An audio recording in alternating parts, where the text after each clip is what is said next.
어머니 저랑 같이 나가요. 이 여인은 남편에게 쫓겨나는 날 시어머니의 손을 잡고 이렇게 말했지요.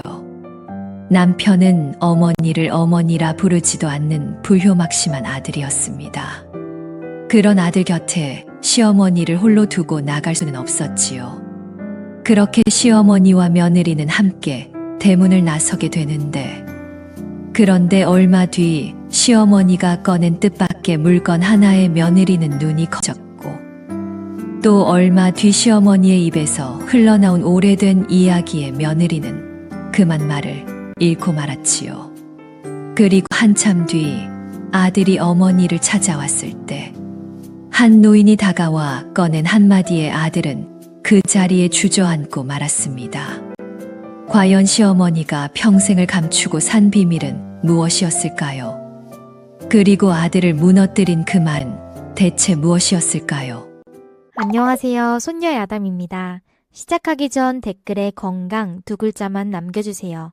손녀가 읽으면서 한 분 한 분 꼭 건강하시길 마음 담아 빌어드리겠습니다. 그럼 오늘 이야기 시작합니다. 강원도 원주고을의 창수라는 사내가 살았습니다.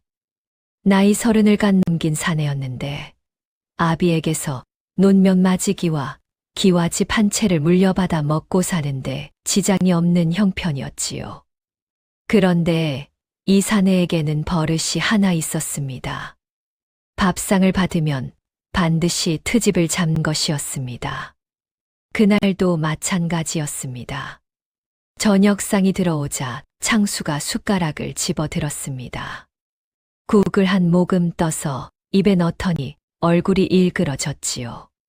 짜다는 말이 나오기도 전에 두 손으로 상을 밀어버렸습니다. 밥그릇이 바닥에 대굴대굴 굴렀고 국물이 방바닥을 적셨습니다. 어머니 김씨가 부엌에서 나오다가 그 소리를 듣고 걸음을 멈추었습니다. 그 국은 어머니가 직접 간을 맞춘 국이었지요. 어머니가 방문 앞까지 다가가서 입을 열었습니다. 내가 간을 맞춘 건데. 창수는 돌아보지도 않았습니다. 어머니가 맞추든 누가 맞추든 짜면 짠 거 아니요. 어머니의 입이 닫혔습니다. 아들의 등을 보며 방문 앞에 선 채로 한마디도 보태지 못하였지요. 그때 며느리 순이가 걸레를 들고 방으로 들어왔습니다. 엎어진 밥상을 치우려는 것이었습니다. 바닥에 쪼그려 앉아 국물을 닦으면서 고개를 들었을 때 방문 앞에 서 있는 시어머니와 눈이 마주쳤지요. 시어머니의 눈이 젖어 있었습니다. 순이는 아무 말도 못하고 다시 바닥을 닦았습니다. 걸레를 쥔 손에 힘이 들어갔지만 시집 온 지 이태밖에 안 된 며느리가 남편 앞에서 할 수 있는 말은 없었지요. 이 집에서 밥상은 늘 따로였습니다. 시어머니는 아들과 같은 상에 앉지 않았지요. 창수의 상을 먼저 안방으로 들여보내고 자기는 부엌 한쪽 구석에 쪼그려 앉아서 따로 먹었습니다. 순이가 처음 시집 왔을 때 그 모습을 보고 놀라 여쭈었지요. 어머님도 같이 앉으세요. 시어머니가 손을 저었습니다. 괜찮다. 원래 이렇게 먹는다고 하였지요. 창수도 어머니를 불러 앉히지 않았습니다. 아들이 윗상에서 밥을 먹고 어머니가 부엌 구석에서 밥을 먹는 것이 이 집의 질서였습니다. 순이는 이상했지만 감히 더 말할 처지가 못 되었지요. 다만 순이는 자기가 밥을 먹을 때면 시어머니 곁으로 가서 나란히 앉았습니다. 시어머니가 의아해하며 여기서 왜 먹느냐고 물으면 순이는 늘 같은 대답을 하였지요. 부엌이 따뜻해서요. 그러면 시어머니는 아무 말 없이 국을 한 숟갈 더 떠서 순이의 그릇에 얹어 주었습니다. 순이가 눈치챈 것이 하나 더 있었습니다. 창수는 시어머니에게 말을 건넬 때 어머니라는 호칭을 쓰지 않았지요. 밥 됐소, 옷 어디 뒀소, 문 잠갔소. 주어 없이 말이 시작되고 주어 없이 끝이 났습니다. 누구에게 하는 말인지도 모를 허공에 던지는 것 같은 말투였지요. 순이가 한 번은 참지 못하고 남편에게 조심스레 말을 꺼냈습니다. 서방님, 어머님한테 말씀하실 때 어머님이라고 부르셔야 하지 않겠느냐고. 창수가 순이를 쳐다보며 됐다. 원래 이렇게 살았다고 잘라 말하였습니다. 시어머니도 정정하지 않았지요. 며느리한테 괜히 불똥이 튈까 싶어 그래 원래 그랬다며 황급히 넘겨버렸습니다. 원래라는 말이 이 집에서는 모든 것을 막아버리는 벽이었습니다. 순이는 그 벽 앞에서 매번 입을 다물 수밖에 없었지요. 그런데 그날 저녁 순이에게 원래라는 벽보다 더 단단한 것이 들이닥쳤습니다. 순이는 창수의 겉저고리에 밴 술 냄새를 빼려고 마당 빨랫줄에 널어두고 안방에 가서 이불을 필어 들어갔습니다. 방 안에 발을 들여놓으려는 순간 안쪽에서 소리가 들렸지요. 창수의 목소리가 아니었습니다. 여자 목소리였습니다. 낮고 가벼운 데다 웃음이 섞여 있었지요. 순이의 손이 문고리 위에서 굳었습니다. 심장이 빠르게 뛰었습니다. 귀를 기울이지 않아도 들렸지요. 창수가 뭔가를 말하면 그 여자가 웃고 다시 창수가 말하였습니다. 순이가 문을 열었습니다. 방 안에 창수가 앉아 있었고 그 옆에 낯선 여자가 나란히 앉아 있었지요. 여자는 나이가 젊었고 고운 저고리를 입고 있었습니다. 순이와 눈이 마주치자 여자가 먼저 고개를 돌렸습니다. 창수가 벌떡 일어서더니 소리를 질렀지요. 문도 안 두드리고 들어오냐? 순이는 말이 나오지 않았습니다. 자기 방이었습니다. 자기가 이불을 펴러온 자기 방이었는데 자기 남편이 자기 방에서 모르는 여자와 앉아 있으면서 오히려 호통을 쳤지요. 순이는 문고리를 잡은 채로 서 있었습니다. 그 뒤로 일이 빠르게 굴러갔습니다. 순이가 그 여자가 누구냐고 묻기도 전에 창수가 먼저 입을 열었지요. 드릴 사람이라고. 섭이라는 말을 직접 뱉지는 않았지만 뜻은 분명하였습니다. 순이는 방에서 나와 부엌으로 갔습니다. 물을 뜨려는데 손이 떨려서 바가지를 놓쳐버렸지요. 바가지가 부엌 바닥에 떨어져 나뒹굴었습니다. 시어머니가 그 소리를 듣고 부엌으로 왔습니다. 순이의 얼굴을 보더니 무슨 일이냐고 묻지 않았지요. 바닥에 떨어진 바가지를 주워서 순이의 손에 쥐어주고 순이의 등을 한 번 쓸어 주었습니다. 그게 전부였습니다. 며칠 뒤 창수가 순이에게 사랑채로 옮기라고 통보하였습니다. 안방을 비우라는 뜻이었지요. 순이는 이를 악물었습니다. 시집 오고 나서 한 번도 남편에게 대꾸를 해본 적이 없는 순이가 처음으로 입을 열었습니다. 안방은 안주인 자리인데요. 창수의 눈이 차갑게 가라앉았지요. 안주인이 뭔 안주인이냐. 대를 이을 아이도 없는 것이. 순이의 얼굴에서 핏기가 빠졌습니다.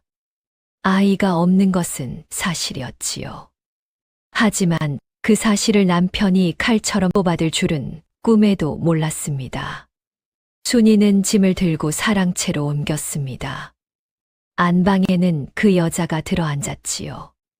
시어머니가 아들을 따로 불렀습니다. 마당 한쪽 장독대 옆이었지요. 사람 눈에 띄지 않는 곳을 골라 아들을 세운 것이었습니다. 시어머니가 낮은 목소리로 사정하였지요. 첩을 들이더라도 며느리를 내쫓지는 말아달라고. 명령이 아니라 부탁이었습니다. 어머니가 아들에게 부탁을 해야 하는 집이었지요. 창수가 시어머니를 내려다보며 입을 열었습니다. 입 다물고 계시오. 어머니가 나설 일이 아니오. 시어머니가 그 자리에 서서 입을 다물었습니다. 창수는 아무 일도 아닌 듯 돌아서서 안방으로 들어갔지요. 시어머니는 장독대 옆에 한참을 서 있었습니다. 첩이 자리를 잡자 집 안의 질서가 뒤집어졌습니다. 첩이 시어머니의 방을 들여다보더니 어머님 방이 넓으시다며 살림을 좀 줄이시면 안 되겠느냐고 하였지요. 시어머니의 물건을 밀어내고 자기 짐을 드리겠다는 뜻이었습니다. 창수가 옆에서 그래 어머니 혼자 쓰기엔 넓다고 거들었지요. 어머니는 아무 말 없이 자기 보따리를 챙겨 사랑채로 옮겼습니다. 순이가 있는 사랑채였습니다. 시어머니가 순이 옆에 자리를 깔며 좀 비좁겠다고 하자 순이가 자기 자리를 밀어주며 답하였지요. 아닙니다. 충분합니다 하고 시어머니가 자기 집에서 자기 방을 내주고 며느리와 함께 사랑채 구석으로 밀려난 것이었습니다. 밤이면 안방에서 웃음소리가 새어나왔습니다. 창수와 첩이 술상을 놓고 웃는 소리가 밤새 끊이지 않았지요. 순이는 사랑채에서 천장을 보며 잠을 이루지 못했습니다. 벽 너머에서 들려오는 웃음소리가 귓가에 모처럼 박혔지요. 옆에서 시어머니가 등을 돌리고 누워 있었습니다. 잠들지 못하기는 시어머니도 마찬가지였습니다. 시어머니의 어깨가 가끔 움찔거렸지요. 안방에서 취한 웃음소리가 또 흘러나왔고 두 사람은 같은 방에서 그 소리를 등지고 나란히 누워 있었습니다. 말이 필요 없었지요. 같은 소리를 듣고 같은 것에 잠 못 드는 사람은 이 집에 둘뿐이었습니다. 열흘쯤 지난 아침이었습니다. 창수가 마당에 서 있는 순이에게 다가왔습니다. 표정에 감정이라고는 없었지요. 안 되겠다. 네가 이 집에 더 있을 이유가 없다. 며칠 안에 나가거라. 순이가 고개를 들었습니다. 갈 곳이 없습니다. 순이가 대답했지요. 그건 내 사정이고. 창수는 그 말을 끝으로 돌아섰습니다.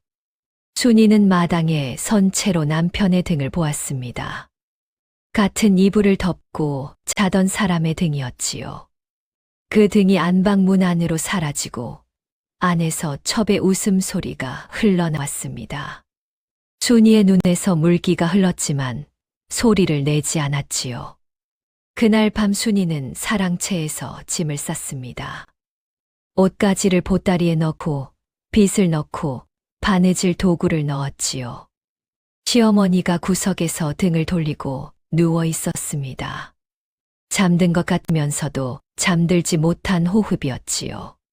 시어머니의 거친 숨소리가 사랑채 안을 채웠습니다. 순이는 보따리를 묶다가 손을 멈추고 시어머니 쪽을 보았습니다. 내가 이 집을 나가면 시어머니에게 물 한 그릇 떠다 주는 사람이 있을까? 남편이 어머니 기침 소리를 듣기는 하는 걸까?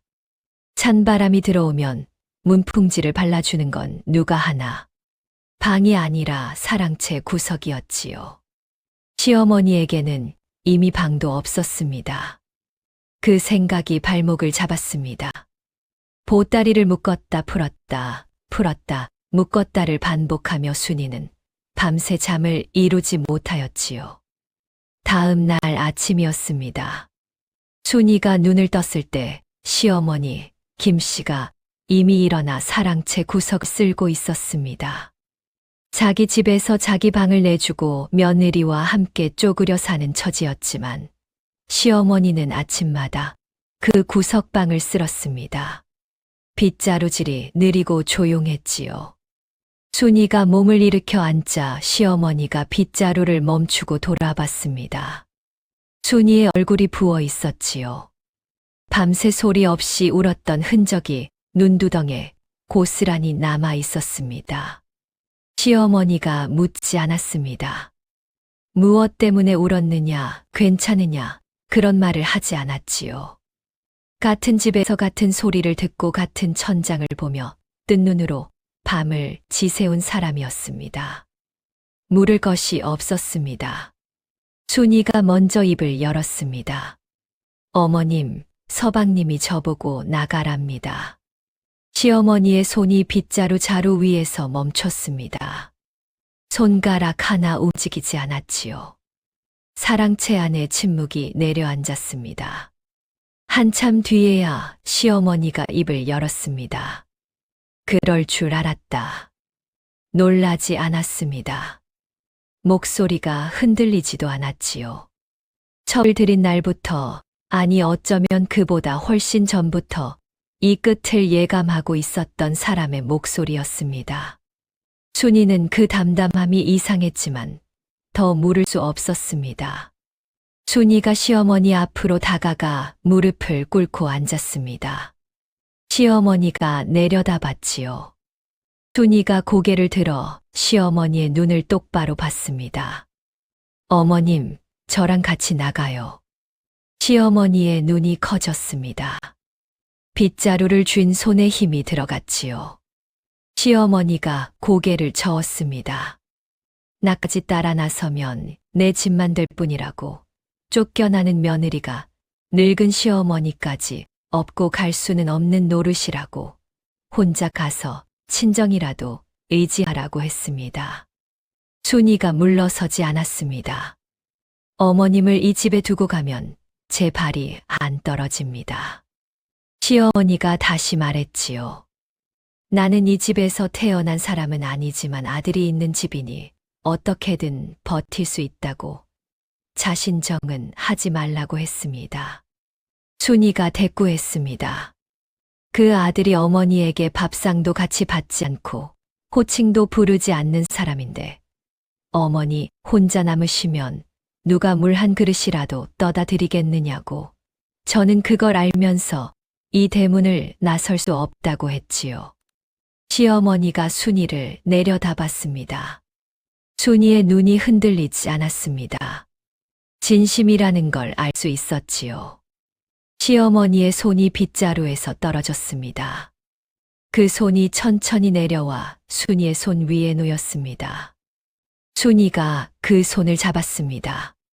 창수에게 말한 것은 시어머니였습니다. 대청마루에 서서 아들을 불러 세우고 한마디를 했지요. 나도 나간다. 창수가 고개를 돌렸습니다. 잠깐 멈칫했지요. 하지만 그 멈칫함은 짧았습니다. 눈 한 번 깜빡이는 사이에 끝났지요. 잘됐다. 이제 잔소리 듣고 살 일 없겠네. 시어머니가 등 뒤로 그 말을 들었습니다. 낳아서 젖을 물리고 업어서 키운 자식의 입에서 나온 말이었지요. 대문을 나서는 시어머니의 발걸음이 한 박자 늦어졌습니다. 하지만 돌아보지 않습니다. 순이가 시어머니의 보따리를 들었습니다. 시어머니가 순이의 팔을 잡았지요. 두 사람이 나란히 대문을 나섰습니다.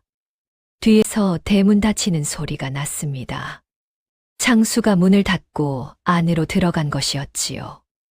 어머니를 내보내고 문을 닫는데 망설임이 없는 아들이었습니다. 동네 사람들이 그 모습을 봤습니다. 우물가에서 빨래하던 여인들이 고개를 들었지요. 수군거림이 시작됐습니다. 시어머니까지 데리고 나가네. 효부인지 미련한 건지. 저 나이에 며느리 짐이나 안 되면 다행이지. 등 뒤로 따라오는 말이었습니다. 순이는 듣고도 걸음을 멈추지 않았지요. 동네 끝자락에서 한 노파가 순이에게 다가왔습니다.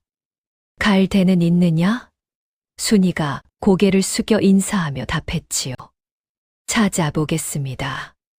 노파가 품에서 떡 두어 개를 꺼내 순이의 손에 쥐어주고 아무 말 없이 돌아갔습니다. 순이는 그 떡을 보따리 안에 넣었습니다. 시어머니는 뒤를 돌아보지 않고 앞만 보며 걸었지요. 그런데 길을 걷는 동안 순이는 가만히 있지 않았습니다. 지나는 마을에서 사람을 붙잡아 친정 쪽으로 기별을 넣었지요. 오라비가 다음 날 달려왔습니다. 순이의 얼굴을 보자마자 한숨부터 쉬었지요. 혼자라면 데려갈 수 있지만 시어머니까지는 친정에서 감당할 수 없다고 했습니다. 입이 여럿인 살림에 늙은 어른 하나를 더 들이면 집안이 뒤집어진다고, 형편이 안 된다고 했지요. 순이가 오라비의 말을 끊었습니다. 그러면 저도 안 갑니다. 오라비가 얼굴을 찡그렸습니다. 남의 집 시어머니를 왜 내가 짊어지느냐고, 시어머니는 아들이 있으니 아들한테 맡기면 될 것 아니냐고 따졌지요. 순이의 대꾸는 짧았습니다. 제 어머님입니다. 오라비가 더 말을 잇지 못했습니다. 고개를 절레절레 흔들며 돌아갔지요. 순이는 오라비의 등을 보면서 이를 깨물었습니다. 혈연으로 이어진 가족이 등을 돌렸습니다. 친정 오라비가 같은 어머니 뱃속에서 나온 사람이 고기를 저었지요. 남은 것은 피 한 방울 섞이지 않은 시어머니 하나뿐이었습니다. 그런데 이상하게도 그게 허전하지 않았지요. 갈 곳이 없었습니다. 해가 저물 때까지 걷고 또 걸었지요. 들판 끝에 빈 원두막 하나가 보였습니다. 지붕이 반쯤 내려앉은 농사철에나 잠깐 쓰는 허름한 곳이었지요. 두 사람은 그 안에 들어가 보따리를 내려놓았습니다. 바닥이 차가웠습니다. 시어머니가 자기 겉저고리를 벗어 순이에게 내밀었지요. 순이가 고개를 저으며 어머님이 더 추우실 텐데 안 된다고 했습니다. 시어머니가 자기는 추위에 강하니 덮으라고 했지요. 순이가 다시 안 된다고 어머님이 쓰셔야 한다고 했습니다. 시어머니가 더는 대꾸하지 않았습니다. 옷을 순이의 무릎 위에 올려놓고 돌아 누웠지요. 순이는 한참 그 옷을 내려다보다가 어쩔 수 없이 덮었습니다. 시어머니의 체온이 남아있는 옷이었지요. 옷을 여미다가 순이의 손이 시어머니의 손에 닿았습니다. 거칠었습니다. 굳은 살이 많고 마디마디가 갈라진 손이었지요. 잠이 오지 않았습니다. 원두막 틈새로 바람이 들이쳤지요. 순이가 천장을 보다가 시어머니에게 물었습니다. 어머님, 서방님이 어렸을 때는 어떤 아이였어요? 가벼운 질문이었습니다. 잠 안 오는 밤에 할 법한 이야기였지요. 시어머니가 대답하는데 시간이 걸렸습니다. 글쎄, 어렸을 때는 말이 이어지지 않았지요. 오래돼서 기억이 잘 안 난다. 순이가 고개를 돌려 시어머니를 봤습니다. 어렸을 때 뭘 좋아했다든가, 어떤 장난을 쳤다든가, 한 가지도 생각이 안 나시느냐고 물었지요. 시어머니가 기침을 한 번 하고 말했습니다. 자자, 내일 갈 길이 멀다. 돌아 누웠지요. 순이는 더 묻지 않았습니다. 하지만 이상한 느낌이 가시지 않았습니다. 새벽에 순이가 눈을 떴을 때 옆자리가 비어 있었습니다. 시어머니가 없었지요.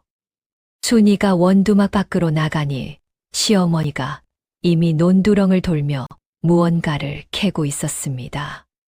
돌아왔을 때 시어머니의 손에는 풀과 뿌리가 한 움큼 들려 있었지요. 순이는 본 적 없는 것들이었습니다. 시어머니가 그것들을 땅바닥에 가지런히 내려놓고 하나하나 골라놓으며 말했습니다. 이것은 그냥 먹을 수 있고, 이것은 반드시 삶아야 하고, 이것은 뿌리만 쓴다고 했지요. 순이가 눈을 동그랗게 떴습니다. 어머님이 이런 것을 어떻게 아시느냐고 물었지요. 시어머니가 짧게 답했습니다. 산골에서 자라서. 순이가 고개를 갸웃했지만 당장 배가 고팠습니다. 시어머니가 건네준 뿌리를 받아들고 개울가로 씻으러 갔지요. 하지만 풀뿌리로 언제까지 버틸 수는 없었습니다. 순이는 근처 마을에 가서 품을 팔려 했습니다. 빨래든 물깃기든 바칠이든 가리지 않겠다고 했지요. 돌아오는 답은 한결같았습니다. 어느 집에서는 문 앞에서부터 고개를 저었습니다. 시댁에서 쫓겨난 여자를 집에 들이면 흉이 된다고 했지요. 어느 집에서는 안을 기웃거리지도 못하게 했습니다. 소문이 빨랐지요. 며느리가 쫓겨났다는 이야기가 동네를 넘어 인근 마을까지 퍼져 있었습니다. 새 집을 돌았지만 문을 열어주는 곳이 없었습니다. 네 번째 집에서는 대놓고 문을 닫아버렸지요. 그런데 순이는 문전박대를 당하면서도 눈을 놀리고 있었습니다. 마을 이곳저곳을 돌아다니며 한 가지를 발견한 것이었지요. 이 근방 마을의 장을 제대로 담가 파는 사람이 없었습니다. 장터에 나와 있는 장은 맛이 밋밋했고 집집마다 제 손으로 담가 먹는 것도 솜씨가 고르지 않았습니다. 순이는 그걸 머릿속에 단단히 넣어두고 원두막으로 돌아왔지요. 시어머니 앞에 앉았습니다. 어머님, 아무 데서도 일을 안 줍니다. 순이의 목소리가 가라앉아 있었지요. 하지만 주저앉은 목소리가 아니었습니다. 순이가 말을 이었습니다. 돌아다니면서 보니까 이 근방의 장을 제대로 담가 파는 사람이 없다고. 어머님 장 솜씨면 팔 수 있지 않겠느냐고 했지요. 시어머니가 순이를 한참 봤습니다. 내 집을 돌며 문전박대를 당하고 돌아온 며느리가 울먹이는 것이 아니라 장사 이야기를 하고 있었습니다. 품팔이를 거절당하면서도 시장을 살핀 며느리였지요. 시어머니가 치마 깊숙한 곳에서 무언가를 꺼냈습니다. 작은 돈주머니였지요. 묵직했습니다. 순이의 눈이 커졌습니다. 시어머니가 돈주머니를 열어 엽전 몇 잎과 조각은 몇 점을 꺼내 놓았지요. 이거로 시작하자. 순이가 물었습니다. 이 돈이 어디서 난 것이냐고. 시어머니가 순이의 말을 잘랐습니다. 옛날에 모아둔 거다. 더 묻지 마라. 목소리가 단호했지요. 순이는 입을 다물었습니다. 시어머니가 왜 그 돈을 갖고 있는지, 어디서 모았는지 알 길이 없었지만 당장 먹고 살아야 하는 처지였지요. 시어머니가 말했습니다. 우선 장을 담그자. 순이가 고개를 끄덕이며 대꾸했지요. 제가 돌아다니면서 알아봤는데 서쪽 마을 콩이 다른 데보다 싸다고 내일 거기서 사오겠다고 했습니다. 시어머니가 순이를 다시 봤습니다. 품팔이를 다니면서 콩값까지 비교해 둔 것이었지요. 시어머니가 고개를 끄덕였습니다. 그래, 거기서 사와라. 다음 날 순이가 서쪽 마을까지 걸어서 콩을 사왔습니다. 시어머니가 꺼내준 종잣돈의 태반을 콩에 쏟아부은 것이었지요. 장터에서 누룩까지 구해 원두막으로 돌아오니 해가 이미 기울어 있었습니다. 시어머니가 콩 자루를 열어보더니 고개를 끄덕였습니다. 알이 굵고 껍질에 윤기가 도는 것이 장 담그기에 쓸만한 콩이었지요. 다음 날 새벽부터 매주 작업이 시작되었습니다. 시어머니가 솥에 콩을 삶고 삶은 콩을 절구에 쏟아 찢기 시작했습니다. 그 손놀림이 거침없었지요. 절구질의 힘이 일정했습니다. 세게 내려치지도 약하게 흘리지도 않고 콩알이 으깨지되 뭉개지지 않는 딱 그만큼의 힘을 넣었습니다. 순이가 옆에서 따라 해보았지만 힘 조절이 되지 않았습니다. 한 번은 너무 세게 내려쳐 콩이 절구 밖으로 튀었지요. 시어머니가 순이의 손목을 잡고 이만큼만 일하며 직접 힘의 세기를 짚어주었습니다. 찌은 콩을 뭉쳐 메주를 빚는 크기도 볏짚으로 매는 간격도 시어머니의 손에는 저절로 익은 치수가 있었습니다. 순이가 빚은 메주는 한쪽이 울퉁불퉁했고 시어머니가 빚은 메주는 크기가 한결같았지요. 시어머니가 순이의 메주를 보더니 다시 주물러 모양을 잡아주며 말했습니다. 이 크기여야 속까지 고르게 뜬다. 너무 크면 겉만 마르고 속이 쉰다. 순이는 그 말을 새기며 다음 메주를 빚었습니다. 메주를 볏짚에 묶어 원두막 처마에 매달았습니다. 바람이 잘 통하는 곳이어야 했지요.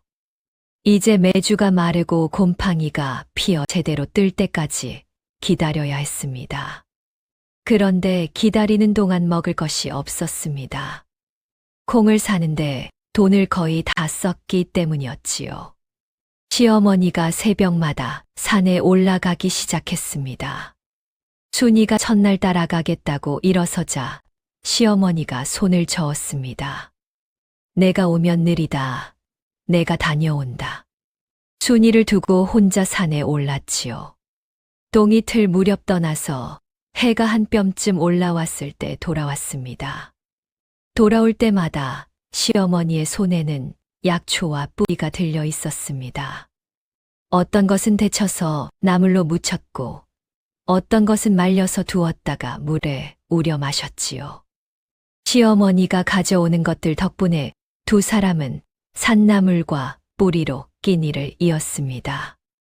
그런데 하루는 시어머니가 가져온 풀 가운데 순이의 눈에 익은 것이 섞여 있었습니다. 순이가 벌떡 일어섰습니다. 어릴 적 친정아버지가 밭둑에서 그 풀을 가리키며 단단히 일렀던 기억이 떠올랐지요. 절대 입에 대서는 안 되는 독초였습니다.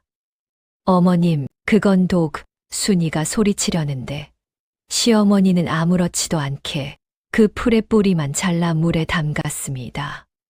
줄기는 따로 골라내어 한쪽에 치워두었지요. 뿌리를 이렇게 삶으면 먹을 수 있다. 독은 줄기에 있지 뿌리에 있는 게 아니다. 순이가 입을 다물지 못했습니다. 시어머니가 삶은 뿌리를 건져내어 물기를 짜더니 순이 앞에 놓았지요. 순이는 선뜻 손이 가지 않았습니다.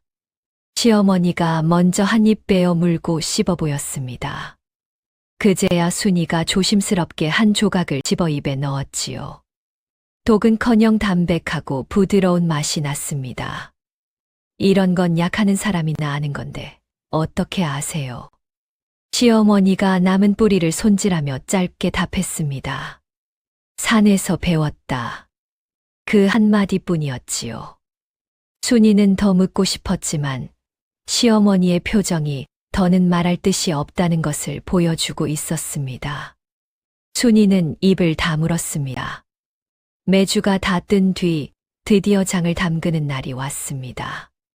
시어머니가 순이를 불러 앉히고 재료를 하나씩 펼쳐 놓았지요. 소금, 물, 메주. 여기까지는 순이도 아는 것들이었습니다. 그런데 시어머니가 품속에서 마른 약초 2줄기를 꺼내 놓았습니다. 순이가 본 적 없는 약초였지요. 시어머니가 그 약초를 잘게 꺾어 항아리 바닥에 깔았습니다. 이걸 같이 넣으면 장맛이 깊어진다. 순이가 물었습니다. 이게 뭔데요?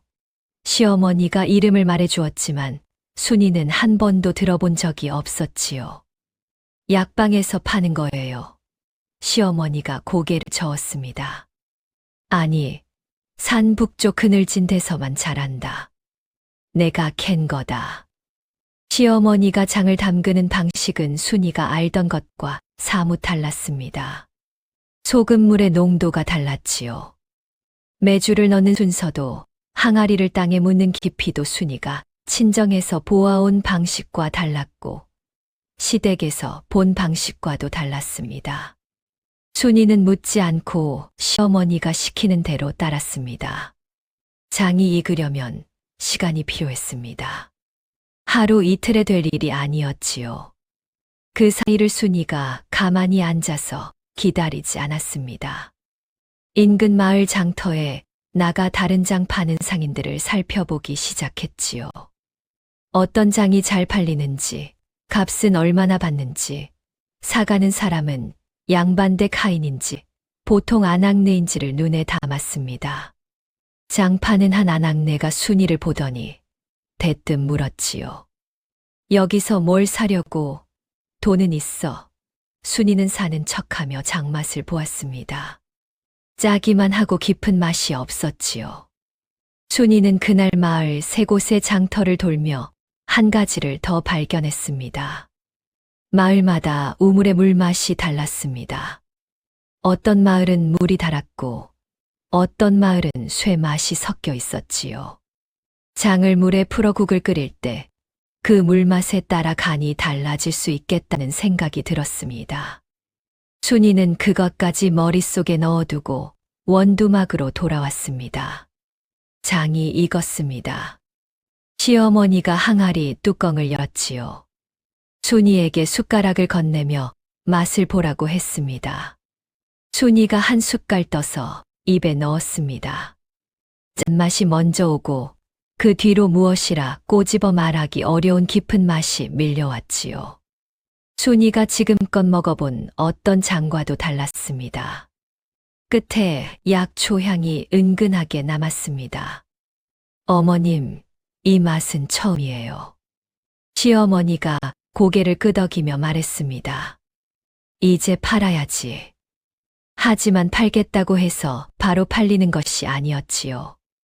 순이가 먼저 동네 우물터로 갔습니다. 안악내 대여섯이 물을 기르며 모여 있었지요. 순이가 다가가 말했습니다. 장을 담가 팔려 합니다. 반응이 차가웠습니다. 한 여인이 순이를 훑어보더니 대놓고 말했지요. 쫓겨난 여자가 담근 장을 누가 사겠느냐? 재수가 없다. 다른 여인들도 고개를 돌렸습니다. 누구 하나 거들어주는 사람이 없었지요. 순이는 빈 바가지를 든 채 우물터를 나왔습니다. 돌아오는 길에 눈물이 났지요. 쫓겨난 것이 순이의 죄가 아니었습니다. 남편이 첩을 들이고 안방을 내준 것이지 순이가 무슨 잘못을 저지른 것이 아니었지요. 그런데 세상은 순이를 재수 없는 여자로 만들었습니다. 원두막에 돌아와 시어머니 앞에 앉았을 때 순이는 애써 눈물을 삼키고 있었습니다. 하지만 시어머니가 순이의 눈을 보고 무슨 일이 있었는지 짐작했지요. 장터에서 팔지 마라. 직접 집집마다 들고 가서 한 숟가락 맛을 보여줘라. 순이가 고개를 들었습니다. 시어머니가 말을 이었지요. 맛을 보면 재수고 뭐고 사게 되어 있다. 시어머니의 목소리에 확신이 실려 있었습니다. 순이는 그 확신을 붙잡고 다시 일어섰습니다. 순이가 항아리를 안고 마을로 나갔습니다.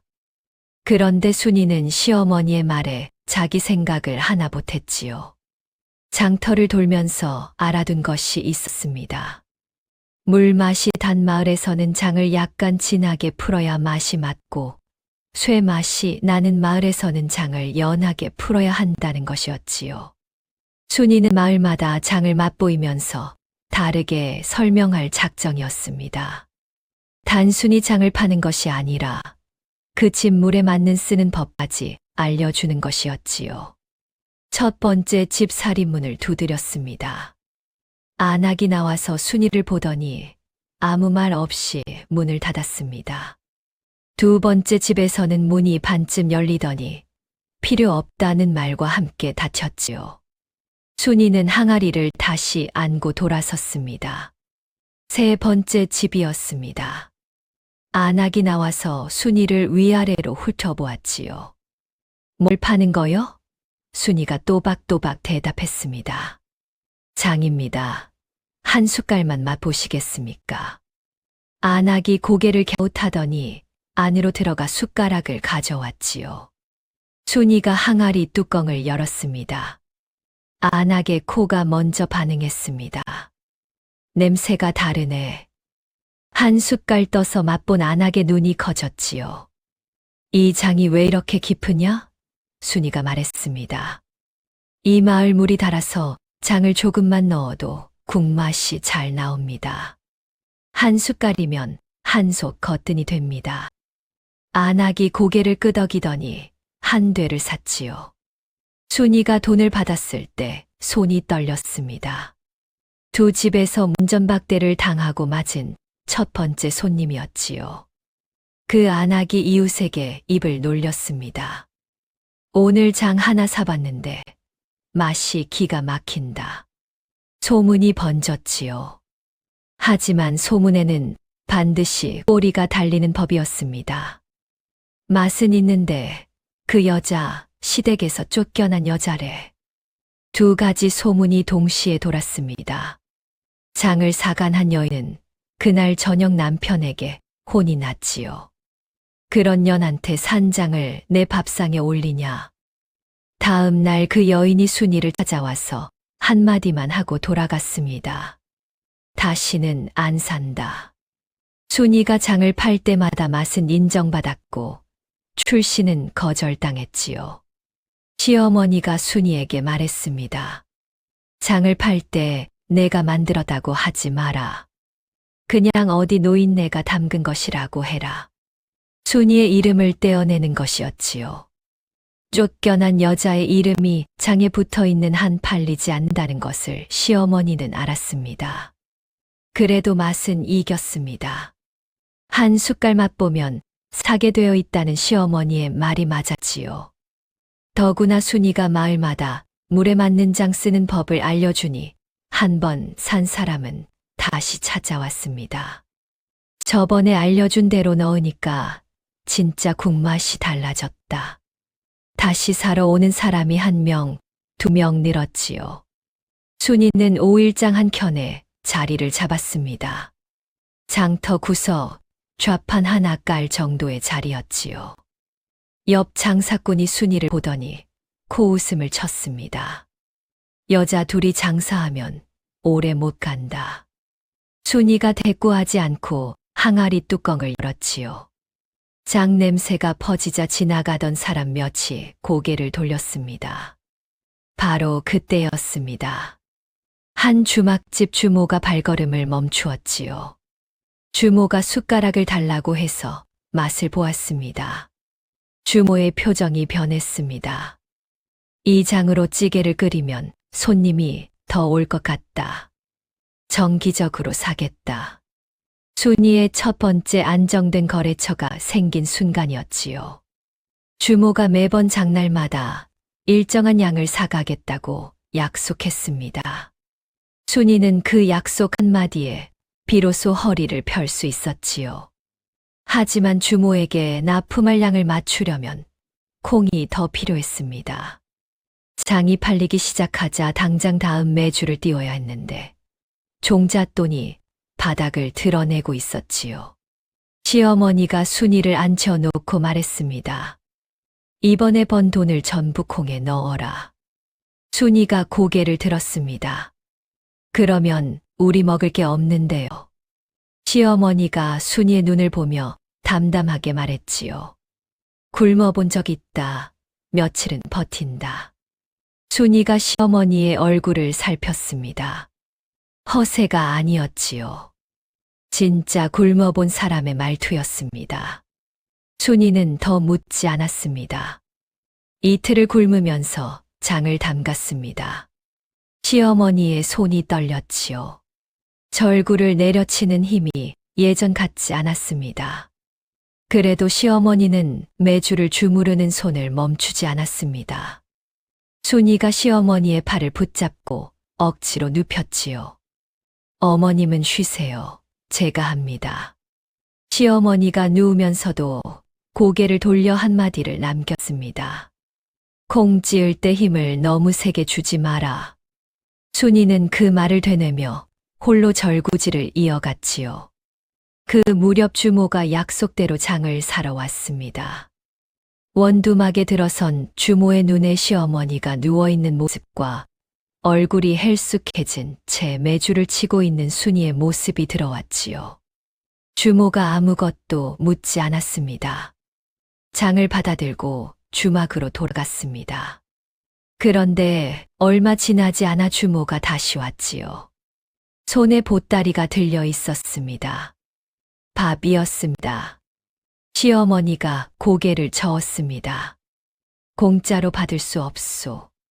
주모가 보따리를 바닥에 내려놓으며 말했지요. 장값에서 빼면 되지. 시어머니가 잠시 주모를 바라보았습니다. 시어머니의 입이 한 번 달싹였다가 다물렸지요. 이윽고 시어머니가 보따리를 받았습니다. 순이와 시어머니가 밥을 나누어 먹었습니다. 이틀 만에 입에 들어가는 밥이었지요. 순이가 밥알을 씹으며 주모가 돌아간 쪽을 보았습니다.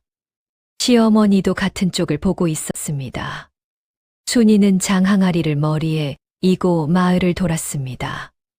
항아리가 무거웠지요.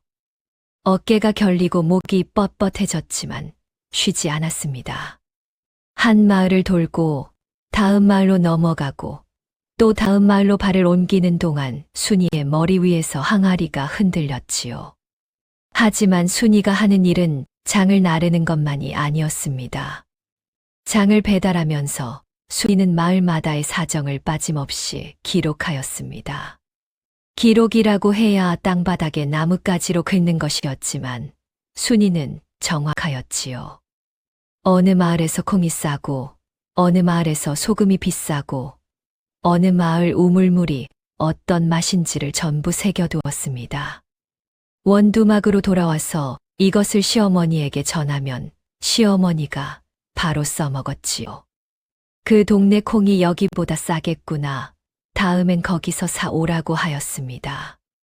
순이의 발품과 시어머니의 판단력이 톱니바퀴처럼 맞물려 돌아갔지요. 그런데 순이가 하는 일은 발품만이 아니었습니다. 순이는 한 달 동안의 콩 소비량, 소금 소비량, 장 생산량을 땅바닥에 나뭇가지로 그어 정리해서 시어머니에게 보여주었지요. 어머님, 이 달에 콩을 이만큼 사면 다음 달에 장이 이만큼 나오고 조청은 이 시기에 만들어야 겨울 전에 다 팔 수 있어요. 시어머니가 그 바다 그림을 한참 내려다봤습니다. 넌 셈이 밝구나. 순이가 웃으며 친정아버지가 가르쳐 주셨다고 답하였지요. 시어머니가 좋은 아비를 뒀구나 하고 고개를 끄덕였습니다.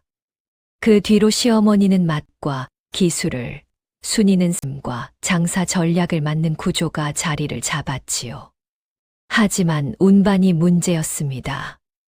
항아리를 머리에 이는 것만으로는 한계가 있었지요. 지게를 사려면 돈이 부족하였습니다. 순이가 뒷산에서 대나무를 꺾어 오겠다고 나서자 시어머니가 따라 나왔지요. 아무 데나 꺾으면 안 된다. 이 굵기에 이 마디 수인 게 좋다. 시어머니가 직접 대나무를 골라 손으로 휘어보며 탄력을 확인하였습니다. 이걸로 운반대를 만들라고 하였지요. 순이는 시어머니가 고른 대나무로 운반대를 엮었습니다. 시어머니가 재료를 알아보는 눈이 보통이 아니라는 것을 순이는 또 한 번 느꼈지요. 장사가 자리를 잡으면서 시어머니가 새로운 이야기를 꺼냈습니다. 장만 팔면 한 가지에 매이는 것이니 조청을 만들자고 하였지요. 겨울에 강한 물건이라는 것이었습니다. 조청을 만들려면 엿기름이 필요하였는데 시어머니가 엿기름을 직접 띄울 줄 알았지요. 엿기름 값이 비싼데 직접 띄우면 반값이라며 보리를 물에 불려 싹을 틔우고 말리고 빻는 과정을 시어머니가 손수 해냈습니다. 그 손놀림이 어찌나 거침없는지 순이가 엿기름을 빻는 시어머니를 보다가 입을 열었지요. 어머님 전에 이런 거 많이 해보셨어요? 시어머니가 멈칫하였습니다. 옛날 이야기라고만 하고는 엿기름을 빻는 손을 다시 움직였지요. 순이는 더 묻지 않았습니다. 조청이 완성되었을 때 시어머니가 특이한 것을 넣었습니다. 약초 뿌리를 곱게 갈아 조청에 섞은 것이었지요. 순이가 맛을 보더니 이 조청에서 약 냄새가 난다고 하였습니다. 시어머니가 고개를 끄덕이며 이러면 기침하는 아이에게 좋다고 하였지요. 달면서 따뜻한 맛이었습니다. 목이 부드러워지는 느낌이 분명하였지요. 겨울이 다가오자 조청이 장보다 잘 팔리기 시작하였습니다. 기침하는 아이에게 조청을 먹인 어머니가 찾아왔지요. 이 조청을 먹이니까 아이 기침이 줄었다며 더 없느냐고 물었습니다. 약초 조청이 약과 먹거리 사이에서 독특한 자리를 차지한 것이었지요. 주모도 조청을 사겠다고 나섰습니다. 조청을 술안주 양념에 넣어봤더니 맛이 좋아서 손님 반응이 달라졌다는 것이었지요. 주모와의 관계가 단순한 거래를 넘어서고 있었습니다. 주모가 주막에서 팔아본 경험을 순이에게 알려주고 순이가 그것을 시어머니에게 전하고 시어머니가 맛을 조정하였지요. 셋이서 물건을 만들고 팔고 고치는 고리가 돌아가기 시작한 것이었습니다. 그날 저녁 순이가 시어머니 옆에 앉으며 입을 열었습니다. 어머님, 우리 굶어 죽지는 않겠어요. 시어머니가 입꼬리를 올렸지요. 굶어 안 죽는 게 뭐 그리 기쁘냐. 순이가 웃었습니다. 시어머니도 웃었지요. 원두막 처마 밑에서 두 사람의 웃음소리가 퍼졌습니다. 하지만 장사가 조금 안정되자 다른 문제가 눈앞에 닥쳤습니다. 겨울이 코앞이었지요. 원두막에서는 겨울을 날 수 없었습니다. 순이가 빈집을 구하러 마을을 돌았지만 집주인들이 하나같이 고개를 저었지요. 여자 둘이 남정네도 없이 어떻게 살겠느냐는 것이었습니다. 한 집, 두 집, 세 집 모두 같은 말을 하였지요. 바로 그때 시어머니가 앞으로 나섰습니다. 세 번째 집주인 앞에서 시어머니가 허리를 고추 세우고 말하였지요. 내가 이 아이의 시어머니이고 아들이 먼 곳에 가 있다고. 집주인이 시어머니를 한참 보더니 삭슨 제때 내시라며 허락하였습니다. 방 한 칸, 부엌 하나가 딸린 작은 집이었지요. 크지 않았지만 지붕이 있고 벽이 있고 문을 닫으면 바람을 막을 수 있는 곳이었습니다. 이사한 뒤 시어머니가 제일 먼저 한 일은 뒤뜰에 장독대를 만드는 것이었습니다. 돌을 골라 평평한 곳에 놓고 그 위에 항아리를 올렸지요. 순이가 시어머니의 등 뒤에서 물었습니다. 여기 오래 있을 생각이세요? 시어머니가 항아리를 어루만지며 답하였지요. 장독대를 놓으면 뿌리를 내리는 거다. 두 사람이 함께 뿌리를 내리는 순간이었습니다. 자리를 잡자 순이가 시어머니에게 말하였습니다. 장 담그는 법을 전부 가르쳐 달라고. 어머님 혼자만 알고 계시면 어머님이 아프실 때 만들 사람이 없지 않겠느냐고 하였지요. 시어머니가 잠깐 순이를 보다가 고개를 끄덕였습니다. 그래, 내가 이어야지. 그날부터 시어머니가 장 담그는 전 과정을 순이에게 가르치기 시작하였습니다. 약초의 종류와 넣는 양, 넣는 시점, 항아리 관리법까지 빠짐없이 알려주었지요. 순이는 시어머니가 일러주는 것을 하나도 놓치지 않고 외웠습니다.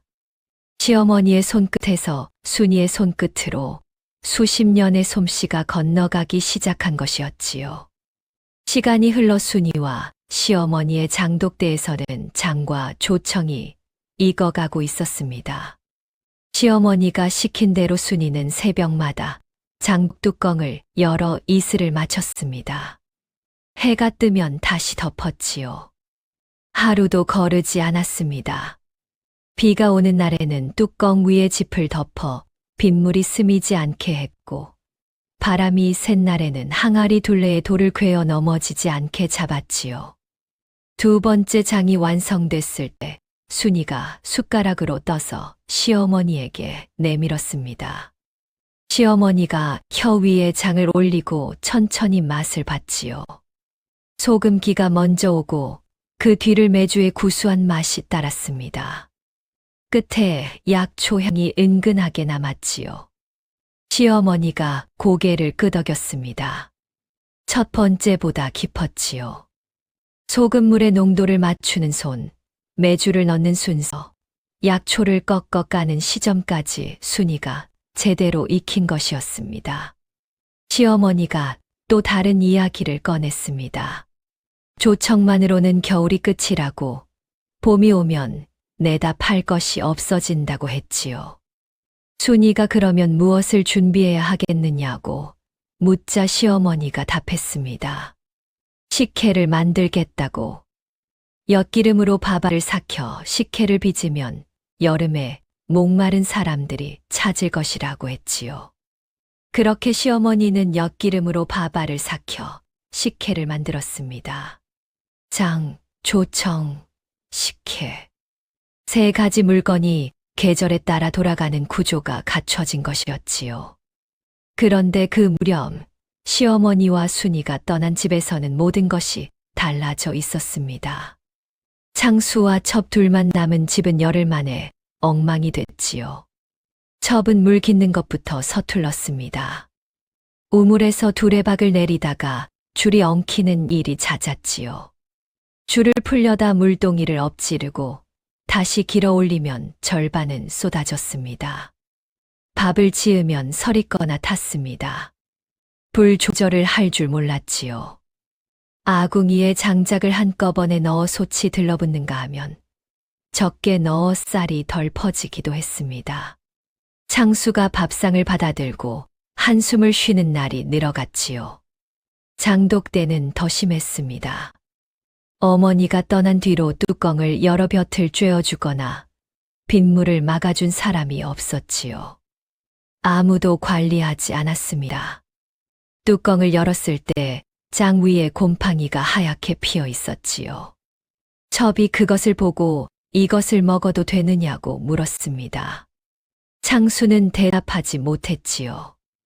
곰팡이를 걷어내야 하는지, 장을 통째로 버려야 하는지 그조차 몰랐습니다. 장을 살리는 법을 아는 사람은 이 집에 없었지요. 농사 시기를 놓쳤습니다. 모내기 때가 왔는데 창수가 논에 나가지 않았지요. 때를 몰랐습니다. 이전에는 어머니가 나를 짚어가며 내일 모내기를 해야 한다고 일정을 챙겼습니다. 순이가 새벽에 일어나 밥을 싸서 논으로 보냈지요. 아침밥을 지어 싸주고 들녘에 나갈 채비를 해주고 저녁에 돌아오면 뜨거운 물을 길어다 놓는 사람들이었습니다. 그 두 사람이 없으니 아무도 때를 알려주지 않았고 창수는 놓쳤지요. 동네 사람이 창수네 논 앞을 지나가다가 혀를 찼습니다. 아직도 못자리를 안 만들었느냐고. 다른 집은 벌써 모를 옮기고 있는데 이 논만 텅 비어 있다고 했지요. 어머니가 있을 때는 저러지 않았는데. 창수가 허겁지겁 논에 나갔지만 이미 한 발 늦은 뒤였습니다. 그해 수확이 반으로 줄었지요. 하지만 나가는 것은 줄지 않습니다. 첩이 고기 반찬이 먹고 싶다고 졸랐지요. 입에 기름기가 돌아야 기운이 난다며 날마다 보챘습니다. 창수가 곡식을 팔아 고기를 사왔지요. 그날 저녁 밥상은 달콤했습니다. 하지만 그 고기값은 겨울을 날 곡식에서 나온 것이었지요. 첩의 친정 식구가 명절에 찾아왔습니다. 첩의 오라비가 대뜸 말했지요. 매형도 좀 챙겨달라며 곡식 자루 하나를 들어 올렸습니다. 창수가 난처해하며 올해 수확이 좋지 않았다고 했지요. 첩의 오라비가 물러서지 않았습니다. 누이가 시집 와서 고생하는데 친정에 곡식 한 자루 못 보내겠느냐고, 매형이 너무하지 않느냐고 따졌지요. 창수가 거절하지 못했습니다. 첩도 가족인데 어쩌겠느냐며 오라비 편을 들었지요. 곡식이 빠져나갔습니다. 들어오는 것보다 나가는 것이 많은 집이 됐지요. 장터에서 창수가 우연히 들은 이야기가 있었습니다. 곡식을 팔러 나갔다가 옆 좌판의 사내들이 주고받는 말이 귀에 걸린 것이었지요. 어떤 여자 둘이 만든 장이 맛있다더라. 오일장에서 파는데 줄을 서서 산다더라. 약초 넣은 조청도 기가 막히다더라. 창수의 걸음이 멈췄습니다. 여자 둘. 장. 조청. 하지만 창수는 고개를 저었지요. 설마 그 두 사람일 리가 없다고 스스로를 달래며 장터를 빠져나왔습니다. 그리고 잊으려 했지요. 그 즈음 첩이 아이를 가졌습니다. 창수가 첩의 손을 잡으며 기뻐했지요. 이래서 내가 필요한 거다. 순이를 내보낸 명분이 대를 이을 아이가 없다는 것이었습니다. 첩의 임신은 그 선택이 옳았음을 증명하는 것이나 다름없었지요. 창수는 동네 사람들에게 곧 아들이 태어난다고 말하고 다녔습니다. 아직 뱃속에 있는 아이가 아들인지 딸인지도 모르면서 아들이라 단정하는 사내였지요. 그런데 입덧이 심했습니다. 첩이 밥을 넘기지 못하고 토하는 날이 이어졌지요. 보양 음식을 구하려면 돈이 필요했습니다. 돈이 없었지요. 곡식은 이미 반으로 줄었고 남은 것마저 고기값과 친정 식구에게 빠져나간 뒤였습니다. 창수는 이웃에게 손을 벌렸지요. 형편이 어려우니 좀만 빌려달라고 했습니다. 자존심이 상했지만 첩의 몸조리를 위해 고개를 숙였지요. 이웃은 한 번은 빌려줬습니다. 두 번째는 한참을 망설이다 빌려줬지요. 첩의 배가 눈에 띄게 불러왔습니다. 동네 안악이 첩의 배를 보고 이제 고지겠다며 고개를 끄덕였지요. 창수가 이웃에게 빌린 돈으로 보양 음식을 사다 줬지만 빚이 빚을 불렀습니다. 갚을 길이 보이지 않았지요. 달이 타서 첩이 아이를 낳았습니다. 산파가 아이를 받아 포대기에 싸서 방 밖으로 나왔지요. 창수가 벌떡 일어나 산파 앞으로 다가갔습니다.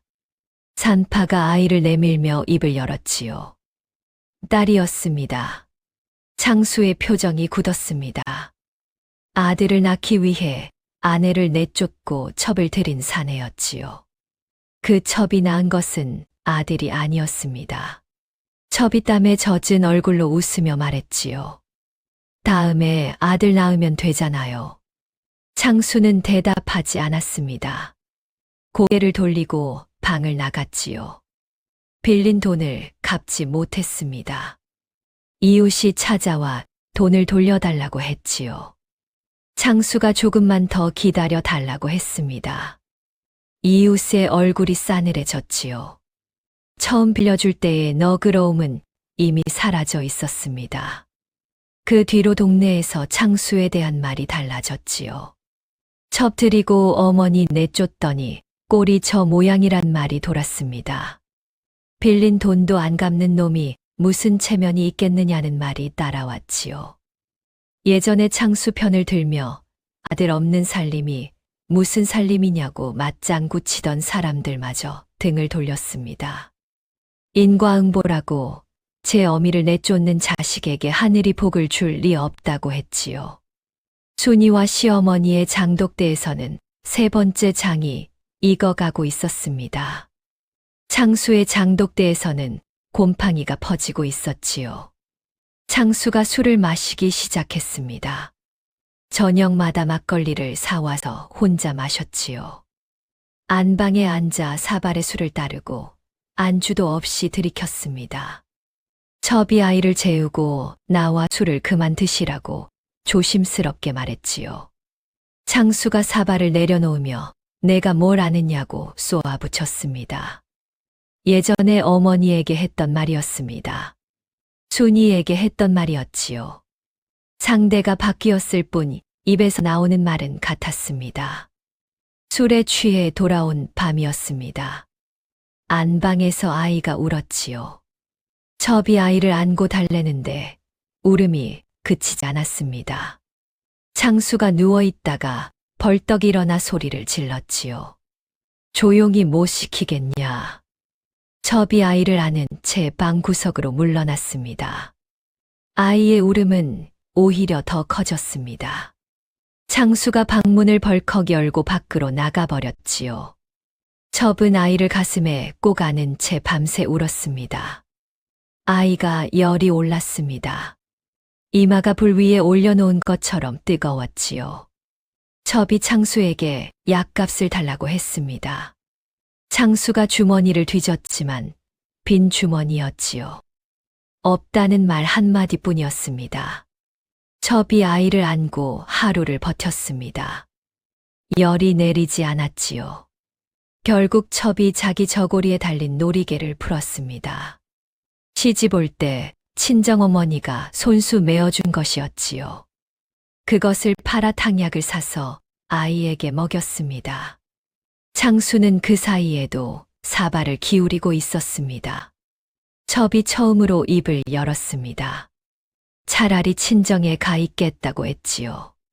창수가 고개도 돌리지 않고 가고 싶으면 가라고 답했습니다.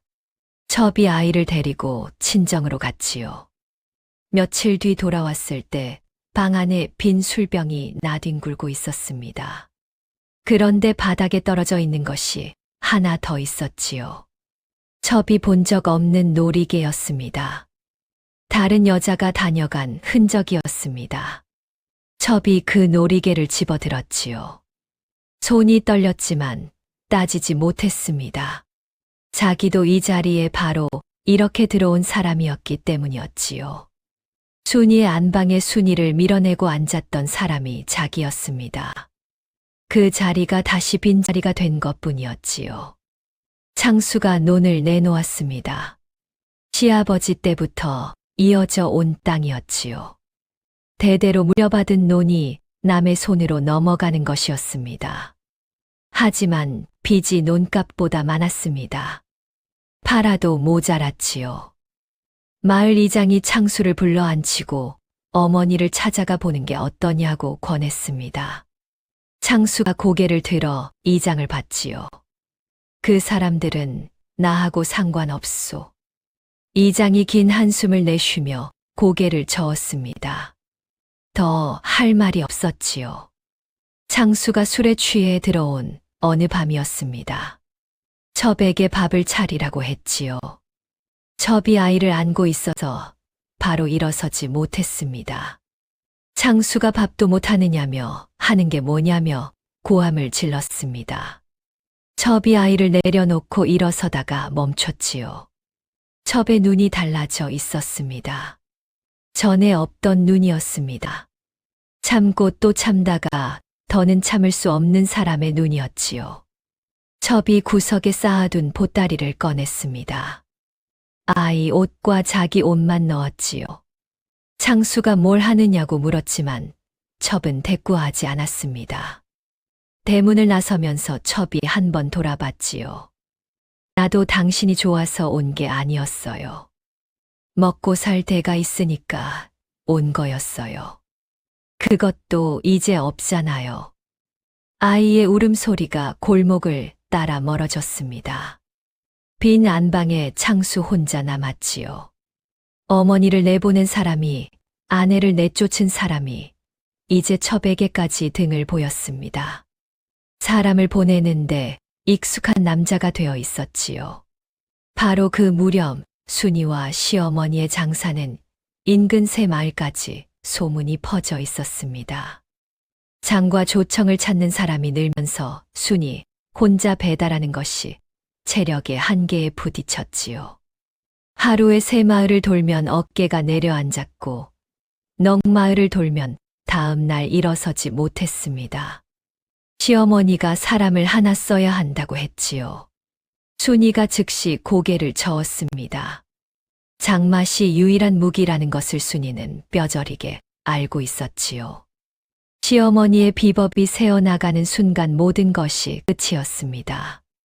시어머니가 순이의 걱정을 꺾었지요. 비법을 알려주지 않고 배달만 시키면 된다고 했습니다. 순이가 생각해 보니 맞는 말이었습니다. 주모에게 이 이야기를 꺼내자 주모가 먼저 나섰지요. 자기 아들이 힘이 좋으니 배달쯤은 거뜬히 해낸다고 했습니다. 주모의 아들은 10서너 살짜리 소년이었지요. 소년이 장과 조청을 지게에 지고 마을을 돌기 시작했습니다. 소년은 배달만 한 것이 아니었지요. 각 마을의 주문과 반응을 순이에게 낱낱이 전해왔습니다. 북쪽 마을에서는 조청을 더 달라 했고 서쪽 마을 큰 댁에서는 장을 2대나 사갔다고 했지요. 순이는 소년이 가져오는 정보를 바탕으로 다음 생산량을 조절했습니다. 그런데 소년이 어느 날 뜻밖의 전가를 가져왔습니다. 이 장을 만든 노인네를 만나고 싶다는 양반댁 하인이 왔었다는 것이었지요. 시어머니가 그 말을 듣자마자 고개를 저었습니다. 가지 말라고 했지요. 양반댁에 불려가면 이것저것 캐물을 것이라 했습니다. 순이가 의아했지요. 장사가 커질 수 있는 기회였습니다.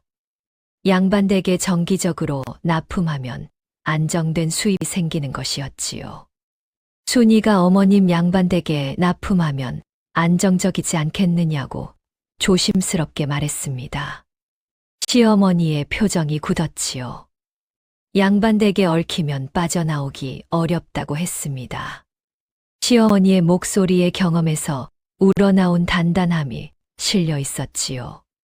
순이는 물러났습니다. 하지만 며칠을 곱씹었지요. 주모 한 곳에만 기대는 것은 위험했습니다. 거래처가 하나 더 있어야 한쪽이 끊겨도 버틸 수 있었지요. 순이는 결국 시어머니에게 알리지 않고 혼자 양반댁을 찾아갔습니다. 장과 조청을 들고 양반댁 안주인이 순이를 안으로 불러들였습니다.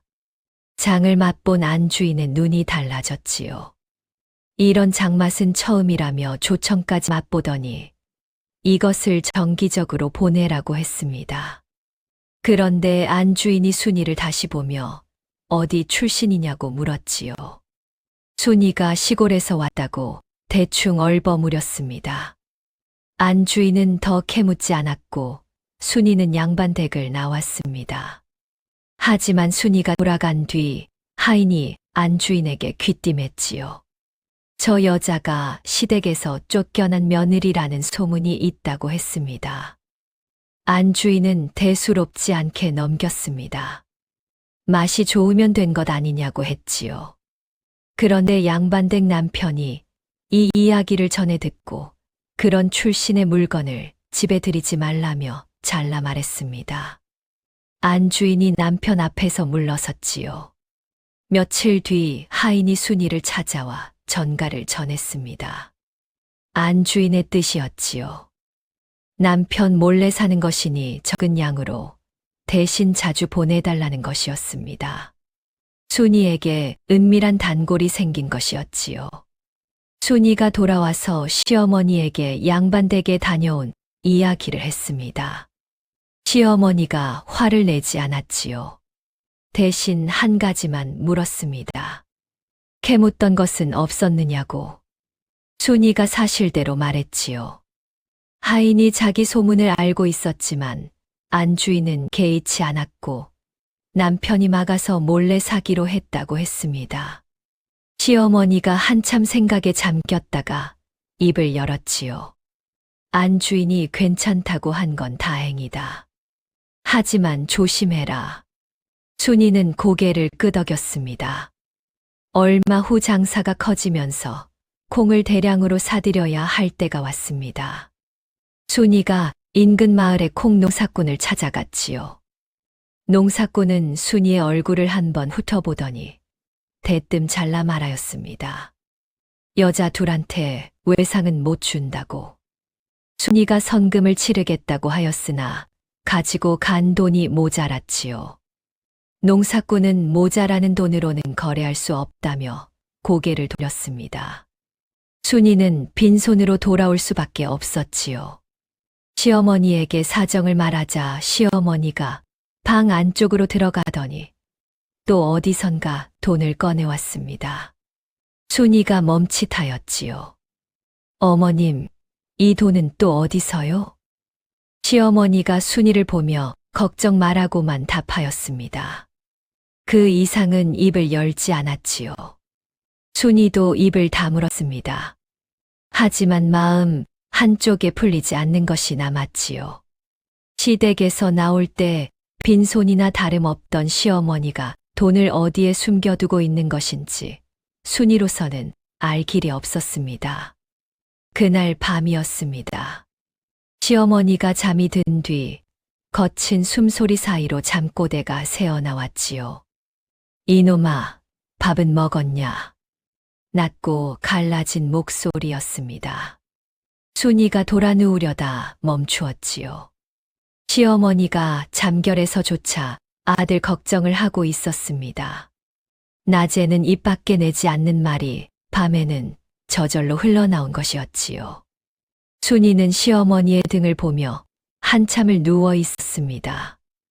며칠 뒤 순이가 장터에서 천 한 피를 샀습니다. 시어머니 몰래 밤마다 등잔불 아래서 바느질을 하였지요.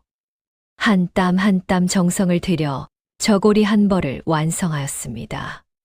순이가 완성된 저고리를 시어머니 앞에 내밀었을 때 시어머니의 표정이 변하였지요. 이런 거 안 해도 되는데. 시어머니가 저고리를 받아들고 순이의 손을 잡았습니다. 시어머니의 눈가가 젖었지요. 누가 나한테 이런 걸 해준 게 평생 처음이다. 순이는 가슴속이 꽉 막힌 것처럼 먹먹하였습니다. 평생 처음이라는 말이 귀에서 떠나지 않았지요. 아들에게서도 남편에게서도 누구에게서도 이런 것 하나 받아본 적이 없는 사람이었습니다. 그런데 바로 그 무렵 뜻밖의 곳에서 시비가 붙었습니다. 오일장에서 순이의 장과 조청을 유심히 살피는 사내가 있었지요.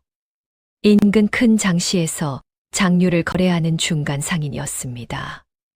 이 상인이 순이에게 다가와 물건을 자기에게만 넘기면 대신 팔아주겠다고 하였지요. 시어머니가 순이 뒤에서 그 말을 듣고 있다가 잘라 말하였습니다. 중간에 사람이 끼면 안 됩니다. 상인이 왜 그러느냐, 더 많이 팔 수 있는데 하고 되물었으나 시어머니가 돌아 앉아 버렸지요. 상인은 입맛을 다시며 물러갔습니다. 하지만 그 상인이 가만히 있지 않았습니다. 며칠 뒤 비슷한 장을 만들어 오일장에 내놓은 것이었지요. 가격을 순이네보다 낮추었습니다. 맛은 달랐지만 값이 싸니까 손님 일부가 그쪽으로 옮겨갔지요. 순이가 그 상인의 장을 한 돼 사서 직접 맛을 보았습니다. 짠맛만 세고 뒷맛이 없었지요. 깊은 풍미가 빠진 장이었습니다. 순이가 시어머니에게 돌아와서 말하였습니다. 직접 먹어보니 짠맛만 세고 깊은 맛이 없다고. 저 사람 장은 한두 달이면 손님들이 질릴 것이니 값을 낮추지 않아도 된다고 하였지요. 시어머니가 순이를 봤습니다. 같은 결론이었지요. 그래, 맛으로 이기는 거다. 시어머니는 양을 줄이되 맛을 더 진하게 만드는 방식으로 대응하였습니다.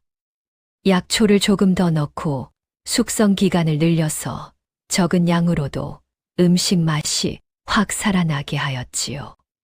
결과는 시어머니의 말대로였습니다. 비싸도 이게 낫다는 평가가 돌아왔고 옮겨갔던 손님들이 하나둘 되돌아왔지요. 그러자 중간 상인이 방법을 바꾸었습니다. 이번에는 배달을 맡아주던 주모의 아들에게 접근한 것이었지요. 그 장에 뭘 넣는지 알면 돈을 주겠다고 꼬드긴 것이었습니다. 10서너 살짜리 소년에게 돈은 큰 유혹이었지요. 하지만 소년이 어머니인 주모에게 이 이야기를 털어놓았습니다. 주모가 소년의 뒤통수를 한 대 치고는 곧바로 순이에게 달려와 알렸지요. 그 상인 놈이 우리 아이한테 비법을 사겠다고 접근했다고. 순이의 눈이 차가워졌습니다. 순이가 중간 상인을 직접 찾아갔지요. 장터 뒷골목에서 상인과 마주했을 때 순이의 목소리는 떨리지 않았습니다. 다시 우리 주변을 얼쩡거리면 장터 사람들에게 다 알리겠습니다. 상인이 코웃음을 쳤지요. 증거가 뭐 있느냐고. 순이가 한 발도 물러서지 않고 답하였습니다. 배달 소년이 증인이고 주모도 아는 일이니 장터에서 비법을 훔치려 했다는 소문이 퍼지면 당신 장사가 더 어려워질 것이라고. 상인의 얼굴이 굳었지요. 순이가 돌아서서 나왔습니다. 심장이 터질 듯 뛰었지만 걸음은 흔들리지 않았지요. 시어머니가 이 일을 뒤늦게 알게 되었습니다. 왜 나한테 먼저 말하지 않았느냐고 순이에게 물었지요. 순이가 어머님이 걱정하실까 봐서라고 답하였습니다. 시어머니가 순이를 한참 보았지요. 내가 알아서 잘했구나. 그 한마디였습니다. 그날 밤이었습니다. 순이가 잠에서 깨었는데 시어머니가 자리에 없었지요. 밖으로 나와 보니 시어머니가 뒷산으로 올라가는 것이 보였습니다. 순이가 소리 없이 뒤를 따랐지요. 산 꼭대기에 시어머니가 서 있었습니다. 시어머니가 바라보는 방향은 시댁 마을 쪽이었지요. 한참을 서 있었습니다. 바람이 불어 시어머니의 머리카락이 흩날렸지요. 순이는 소리를 내지 않고 뒤에서 지켜보았습니다. 시어머니가 한숨을 길게 내쉬고 돌아섰을 때 순이는 이미 나무 뒤에 숨어 있었지요. 두 사람은 말없이 산을 내려왔습니다. 다음 날 순이가 시어머니에게 말하였습니다. 어젯밤에 산에 다녀오셨지요. 하고 시어머니의 손이 멈추었지요. 바람 쐬러 갔다고 하였습니다. 순이가 한마디를 덧붙였지요. 그 방향은 시댁 마을 쪽인데요. 하고 시어머니가 순이를 보았습니다. 순이도 더 말하지 않았지요. 며칠이 지나 시어머니가 먼저 입을 열었습니다. 뒤뜰 장독대 앞이었지요. 나는 아들을 미워해야 하는데 미워하면 편할 텐데 그게 안 된다. 순이가 장독 뚜껑을 닫으며 답하였습니다. 저도 그래요. 두 사람이 서로를 보았지요. 같은 사람에게 버림받은 두 사람이 그 사람을 미워하지 못하는 같은 마음을 나누고 있었습니다. 그 무렵 창수의 소식이 떠돌이 보부상의 입을 통해 전해졌습니다. 창수가 집까지 잃었다는 것이었지요. 논을 팔고 빚을 갚고 그래도 모자라서 기와 집까지 내놓았다고 하였습니다. 품팔이를 하러 다녔지만 첩들이고 어머니 내쫓은 놈이란 평판이 그림자처럼 따라다녔지요. 같은 마을에서는 아무도 일을 주지 않았습니다. 다른 마을까지 가서 모르는 사람 밑에서 일하였지요. 거기서 창수가 우연히 들은 말이 있었습니다. 어떤 여자 둘이 만든 장이 기가 막히다더라. 약초 넣은 조청도 있다더라 하는 이야기였지요. 창수가 걸음을 멈추었습니다. 여자 둘, 약초, 조청. 그것이 자기 어머니와 순이라는 것을 이제는 확신하였지요. 창수는 술을 사서 마셨습니다. 옆에서 일하던 사람이 창수의 중얼거림을 들었고 소문을 낳아 결국 순이의 귀에까지 전해졌지요. 순이가 시어머니에게 말하였습니다. 남편이 다른 마을에서 품팔이를 하고 있다고, 집도 잃었다고 하였지요. 시어머니가 한참 침묵하였습니다. 알았다. 한마디뿐이었지요. 그날 밤 시어머니가 또 산에 올라갔습니다. 순이는 따라가지 않았지요. 어느 날 순이가 시어머니에게 조심스럽게 입을 열었습니다. 장독대 앞에서 항아리를 닫고 있을 때였지요. 어머님, 혹시 아들한테 뭘 보내고 싶으세요? 시어머니의 손이 멈췄습니다. 행주를 쥔 채 순이를 돌아봤지요. 내가 왜 그래야 하느냐? 목소리가 떨렸습니다. 순이는 알았습니다. 화가 아니었지요. 참고 있는 것이었습니다. 나를 내쫓은 자식에게 왜 내가 먼저 손을 내밀어야 하느냐는 분함과 그래도 제 뱃속에서 나온 자식이 굶고 있을지 모른다는 걱정이 한꺼번에 부딪히고 있는 목소리였지요. 순이는 더 묻지 않았습니다. 다음 새벽이었습니다. 순이가 부엌에 나갔을 때 부뚜막이 옆에 곡식한 자루가 쌓여 있었지요. 자루 입구를 꼼꼼히 묶어 놓은 것이 밤사이 정성 들여 싼 흔적이었습니다. 시어머니였지요. 순이가 자루 앞에 서서 물었습니다. 어머님, 이거 어디 보내시려고요? 시어머니가 허겁지겁 달려와 자루끈을 풀었습니다. 아니다. 내가 왜? 곡식을 다시 쏟아놓고 돌아앉았지요. 바닥에 흩어진 곡식 나타를 시어머니가 두 손으로 긁어 모으다가 멈췄습니다. 순이는 시어머니의 등을 봤지요. 보내고 싶은데 보내면 안 된다는 싸움이 저 등 안에서 벌어지고 있었습니다. 순이가 약초 차를 만들자고 제안한 것은 그 즈음이었습니다. 시어머니의 약초 지식이 장과 조청에만 쓰이기에는 아깝다고 순이는 판단했지요. 장에 넣는 약초가 장맛을 바꾸듯이 약초로 차를 만들면 그것도 팔 수 있지 않겠느냐고 했습니다. 시어머니가 선뜻 고개를 끄덕이지 않았지요. 약초차는 아무나 만들면 안 된다고, 양을 조금만 잘못 잡아도 약이 아니라 독이 된다고 했습니다. 순이가 물러서지 않았지요. 그래서 어머님이 직접 하셔야 하는 것 아니겠느냐고, 아무나 못 만드는 것이니까 값어치가 있는 것이라고 했습니다. 시어머니가 순이를 한참 보다가 입을 열었지요. 그 말에도 일리가 있다고. 시어머니가 산에서 캐온 약초 중 몇 가지를 골라 말리고 배합을 잡아 차를 만들었습니다. 주모에게 맛보였더니 주모가 단번에 말했지요. 이것은 주막에서 술안주 곁에 내놓을 물건이 아니라고. 약방 근처 장터의 자리를 잡아야 제값을 받을 수 있다고 했습니다. 약방 근처 장터의 자리를 잡자마자 충돌이 왔습니다.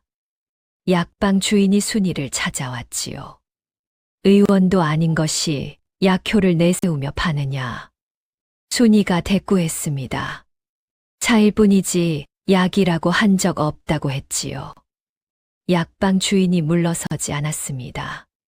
사람들이 약으로 알고 사면 자기 장사가 줄지 않겠느냐고 따졌지요.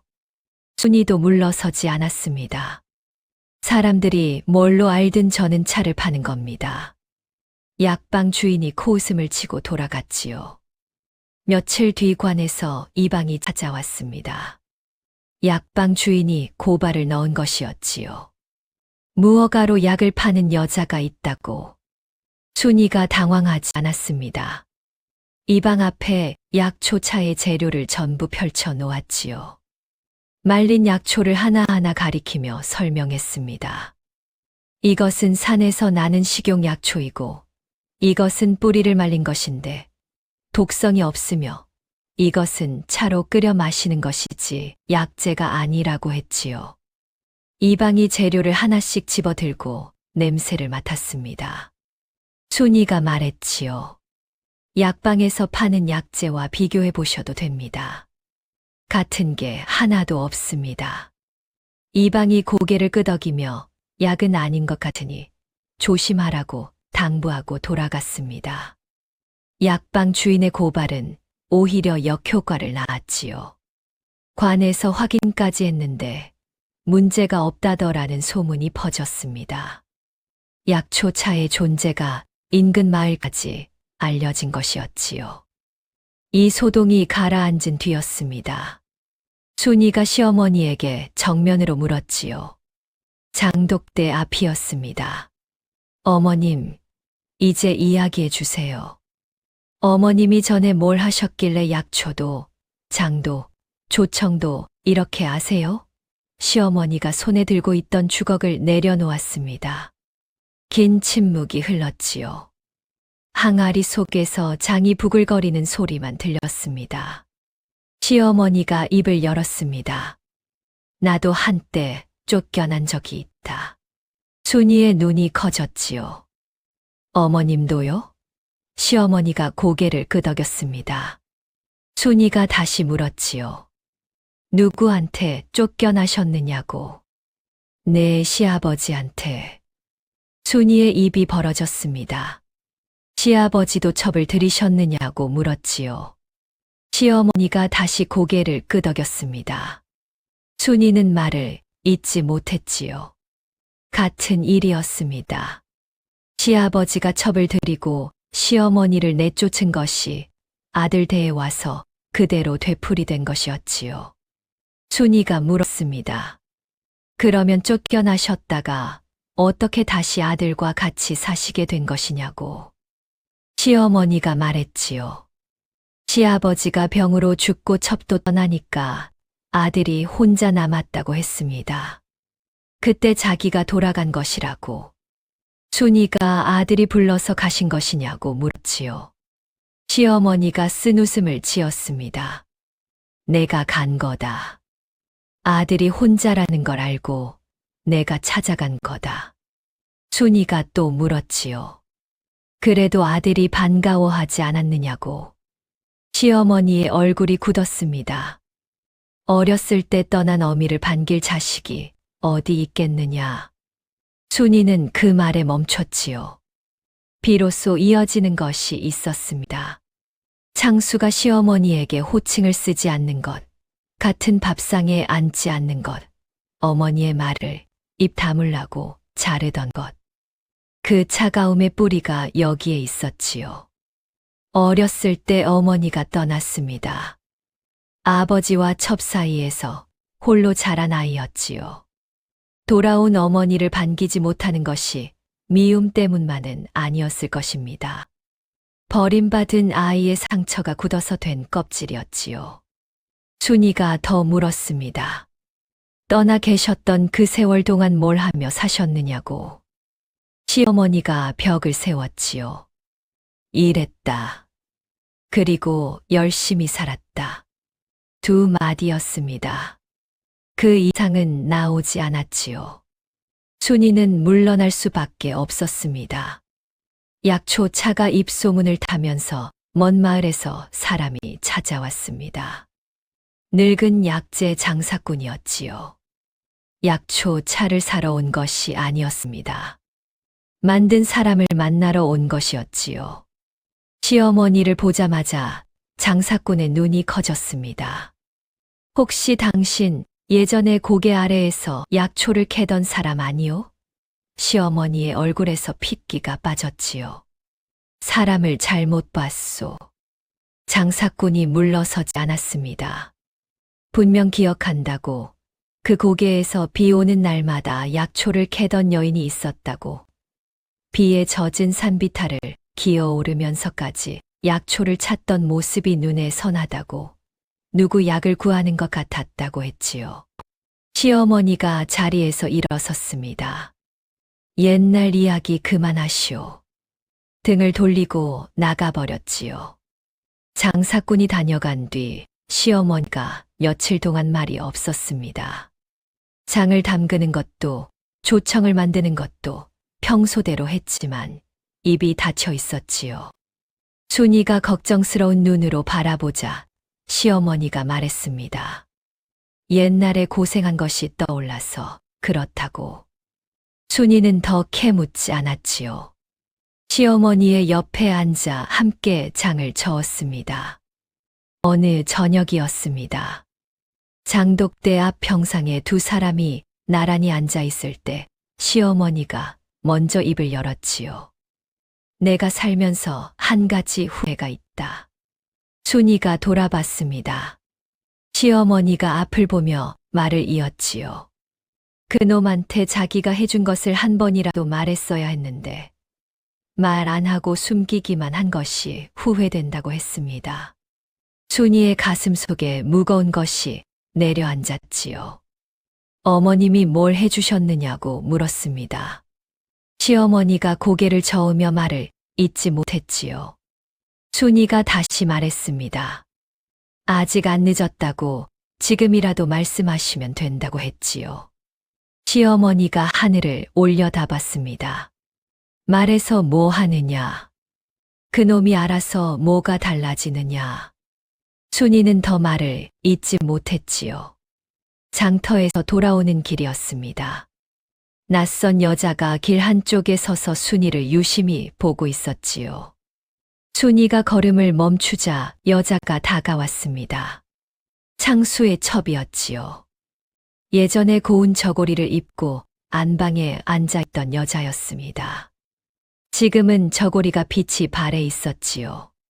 잘 사시네요. 순이가 굳은 얼굴로 물었습니다. 여기 왜 왔느냐고. 첩이 말했지요. 자기도 그 집을 나왔다고, 더 있을 수가 없어서 나왔다고 했습니다. 아이를 데리고 친정에 돌아갔지만 친정에서도 곱게 맞아주지 않는다고 했지요.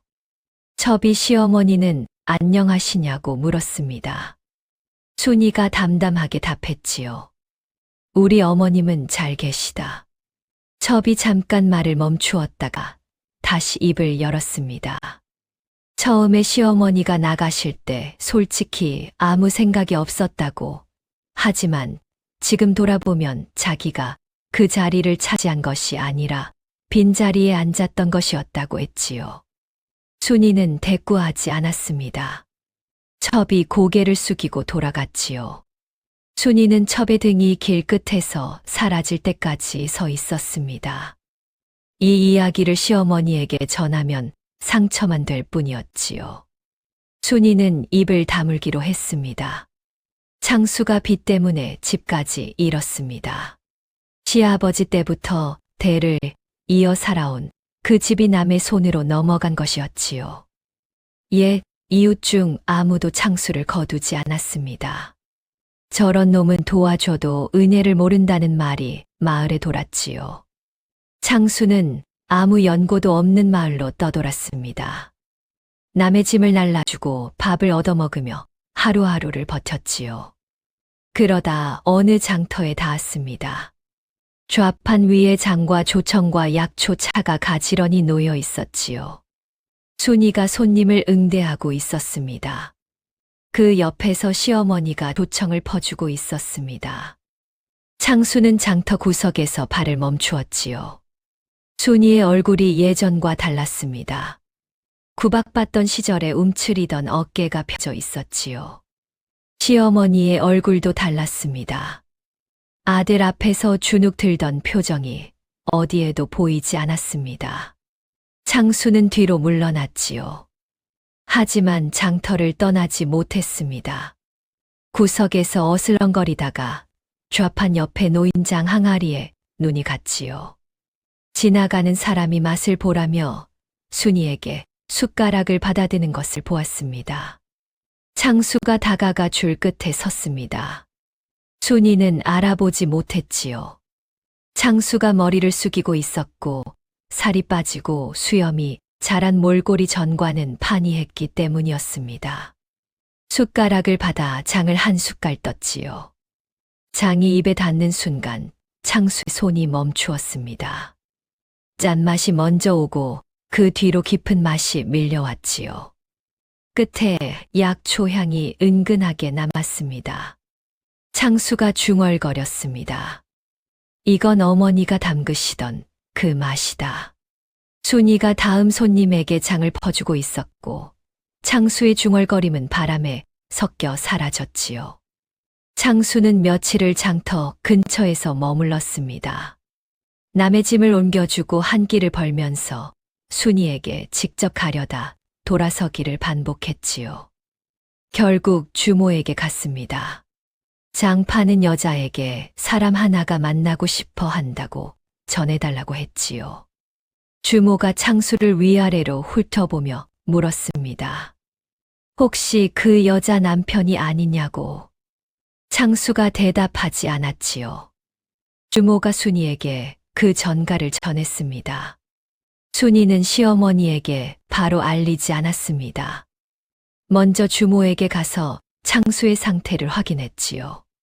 얼마나 굶었는지, 어디서 자는지, 병은 없는지를 물었습니다. 주모가 말했지요.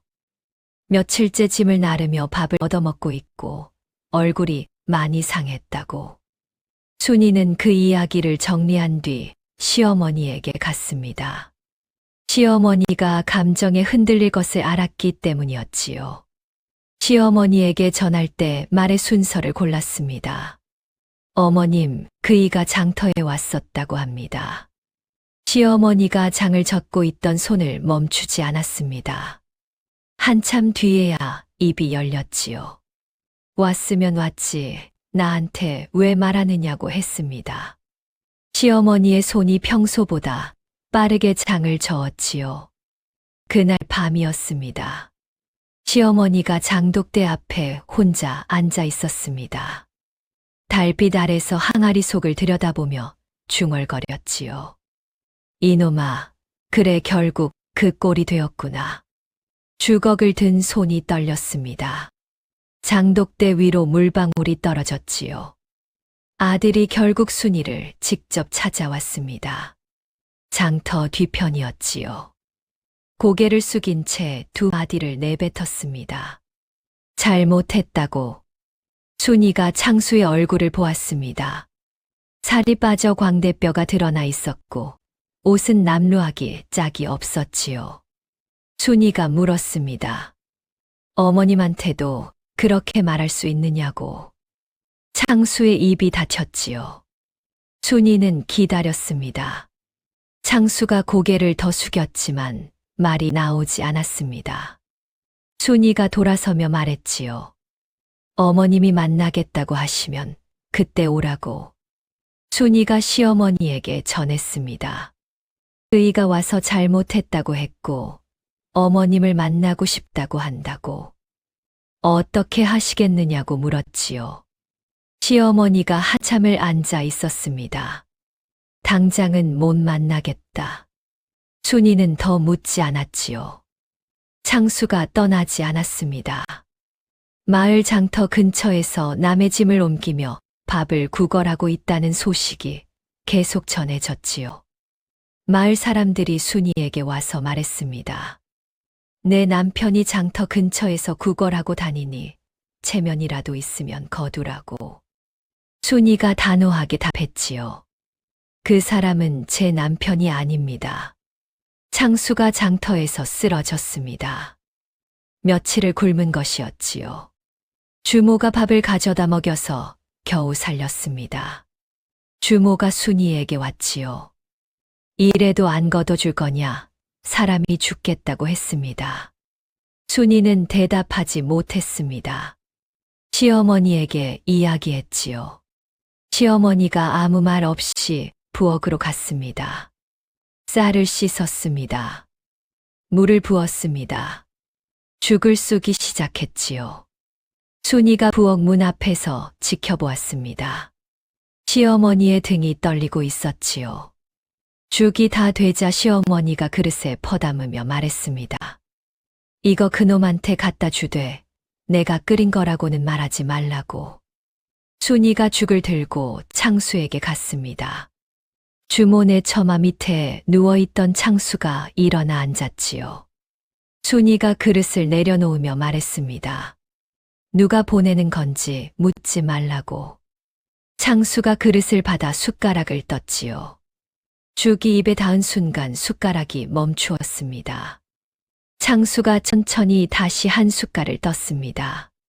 씹을 필요 없는 죽이었지만 창수는 오래 씹었지요. 이건 어머니가 끓인 거지. 순이가 대답하지 않고 돌아섰습니다. 창수가 등 뒤에서 말했지요. 한 번만 어머니 얼굴 보게 해달라고. 순이가 멈추지 않고 걸으며 답했습니다. 어머님이 결정하실 것이라고. 순이가 돌아와서 시어머니에게 말했습니다. 알아본 것 같다고. 어머니가 끓인 거지 하고 물었다고. 시어머니가 순이를 보았지요. 그놈이 그걸 알아봤어? 순이가 고개를 끄덕였습니다. 시어머니가 아무 말 없이 방으로 들어갔지요. 장터에서 있었던 일이었습니다. 순이가 좌판을 정리하고 있는데 한 늙은 노인이 조청 앞에서 멈추었지요. 조청을 사려는 것이 아니었습니다. 조청을 퍼주고 있는 시어머니를 보고 있었지요. 노인이 시어머니에게 다가갔습니다. 아니, 이게 누구야? 김씨 아니요? 시어머니가 고개를 들었습니다. 노인의 얼굴을 보더니 시어머니의 표정이 변했지요. 노인은 시어머니가 젊었을 때 시댁마을에서 이웃이었던 사람이었습니다. 장터 한쪽으로 자리를 옮겨 노인과 시어머니가 마주 앉았습니다. 순이가 좌판을 지키며 귀를 기울였지요. 노인이 입을 열었습니다. 당신이 아들 몰래 한 일들을 자기가 다 보고 있었다고 했지요. 시어머니의 얼굴에서 핏기가 빠졌습니다. 노인이 말을 이었습니다. 흉년에 밤마다 쌀을 갖다 놓은 것도, 열병에 걸렸을 때 산 넘어 약초 구하러 간 것도, 과거 공부할 때 스승에게 수업료를 대준 것도 다 알고 있다고 했지요. 시어머니가 당신이 그걸 어떻게 알았느냐며 말을 잇지 못했습니다. 노인이 말했지요. 자기도 늙어서 눈 감기 전에 한마디 하려고 했는데 여기서 만나게 되었다고. 당신 아들이 알아야 하지 않겠느냐고. 시어머니가 고개를 저었습니다. 알아서 뭐 하겠느냐, 이제 와서 무슨 소용이냐고 했지요. 노인이 돌아간 뒤 시어머니가 장독대에 앉았습니다. 순이가 옆에 앉았지요. 시어머니가 순이를 보며 입을 열었습니다. 자기는 평생을 아들한테 숙여서 주었다고 했지요. 순이가 무릎 위에서 손을 움켜쥐었습니다. 시어머니가 말을 이었습니다. 쌀도 숨겨서, 약도 숨겨서, 돈도 숨겨서 주었다고. 쫓겨나서 떠돌면서도 아들 근처를 떠나지 못했다고 했지요. 흉년에 아들이 굶을까봐 밤에 몰래 쌀을 갖다 놓았고, 열병에 걸렸다는 소리를 듣고 산을 넘어 약초를 캐러 갔고, 과거를 보겠다고 하면 스승을 찾아가 수업료를 대주었다고 했습니다. 시어머니의 목소리가 갈라졌지요. 근데 아무도 모르더라. 숨겨서 주면 안 준 거나 같더라. 순이가 울었습니다. 눈물이 멈추지 않았지요. 순이가 물었습니다. 그러면 그 세월 동안 어머님은 어떻게 사셨느냐고. 시어머니가 답했습니다. 삭바느질하고 약초 캐 팔고 품팔이하며 벌어서 아들한테 갖다 주고 남는 것은 모았다고 했지요. 순이의 머릿속에서 무언가가 이어졌습니다. 그 모은 돈이 자기와 시어머니가 장사를 시작할 때 쓴 종잣돈이었느냐고 물었지요.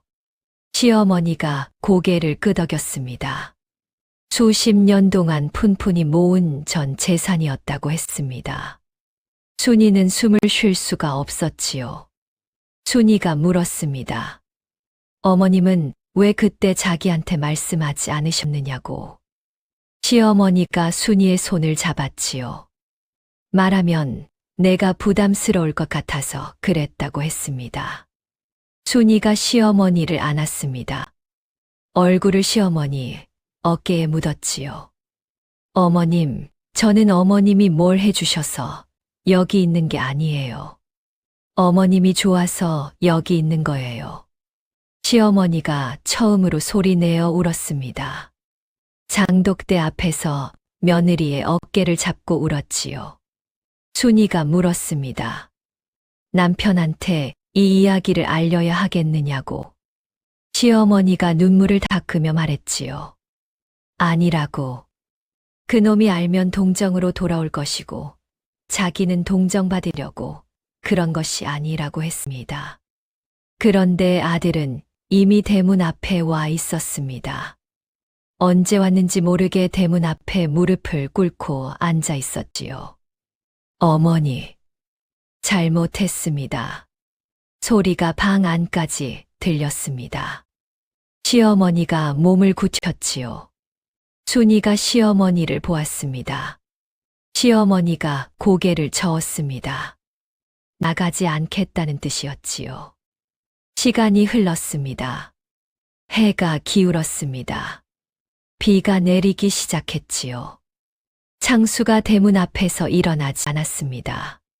순이가 시어머니에게 말했지요. 어머님, 비가 온다고. 시어머니가 창 쪽을 보며 답했습니다. 알고 있다. 대문 밖에서 다른 목소리가 들렸습니다. 장터에서 만났던 늙은 노인이었지요.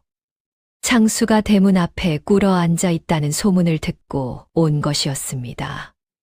노인이 비를 맞으며 꿇어 앉은 창수에게 다가갔지요. 노인이 말했습니다.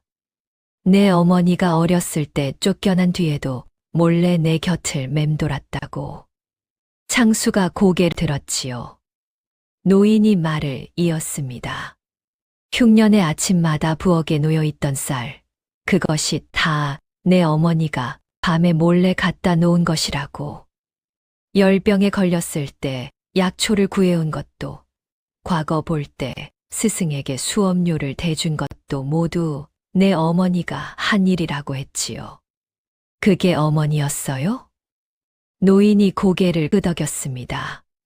창수가 허물어졌지요. 그러면 흉년에 아침마다 부엌에 쌀이 있어서 이웃이 도와준 줄 알았는데 그게 어머니였다는 말이냐고 되물었습니다. 노인이 답했지요. 이웃이 아니라 내 어머니였다고. 창수가 대문을 두드렸습니다. 어머니, 몰랐습니다. 제가 몰랐습니다. 하고 외쳤지요. 시어머니가 방 안에서 듣고 있었습니다. 눈물이 흘렀습니다. 하지만 문을 열지 않았지요. 순이가 시어머니의 손을 잡았습니다. 어머님, 정말 안 여실 거냐고 물었지요. 시어머니가 순이를 보았습니다. 눈이 젖어 있었지만 목소리는 단단했지요. 수십 년을 바쳐도 남이 말해줘야 아는 게 그게 서러운 거다. 밖에서 창수의 소리가 작아졌습니다. 한참 뒤 창수가 일어서는 소리가 났지요. 마지막으로 한마디가 들렸습니다. 어머니, 감사합니다. 발소리가 멀어졌습니다. 시어머니가 창틈으로 아들의 등을 보았지요. 비에 젖은 등이 대문 밖으로 사라졌습니다. 창수가 떠난 뒤 순이는 몰래 길목에 밥 한 그릇을 놓아두었습니다. 시어머니에게는 말하지 않았지요. 다음 날 아침이었습니다. 시어머니가 쌀을 씻다가 순이를 돌아보았습니다. 밥 놓아뒀지? 순이가 놀라 고개를 돌렸지요. 시어머니가 쌀을 씻는 손을 멈추지 않고 말했습니다. 나도 그랬으니까 안다. 순이가 아무 말도 못했지요. 시어머니가 수십 년 동안 아들 모르게 밤마다 쌀을 갖다 놓았듯이 순이가 시어머니 모르게 밥을 놓아둔 것이었습니다. 시어머니가 물을 붓고 아궁이에 불을 지피며 말했지요. 미운 놈한테 밥을 놓아두는 게 사람이다. 장독대에 새 장을 담그는 날이었습니다. 시어머니가 콩을 씻고 순이가 소금물을 맞추었지요. 시어머니가 약초를 잘게 꺾어 항아리에 넣고 순이가 항아리를 땅에 묻었습니다. 두 사람이 함께 만드는 장이었지요. 시어머니가 항아리 뚜껑을 덮으며 순이를 보았습니다. 이 장은 내 장이다. 이제 내가 주인이라고 했지요. 순이가 고개를 저었습니다. 어머님 장이지 왜 제 장이냐고 했습니다. 시어머니가 말했지요. 자기가 만든 것은 맞지만 이것을 키운 것은 내 발이라고. 순이가 항아리를 어루만졌습니다. 시어머니의 손과 순이의 손이 같은 항아리 위에 놓여 있었지요. 시어머니가 순이의 손을 잡았습니다. 나는 아들을 만들었지만 사람을 못 만들었다.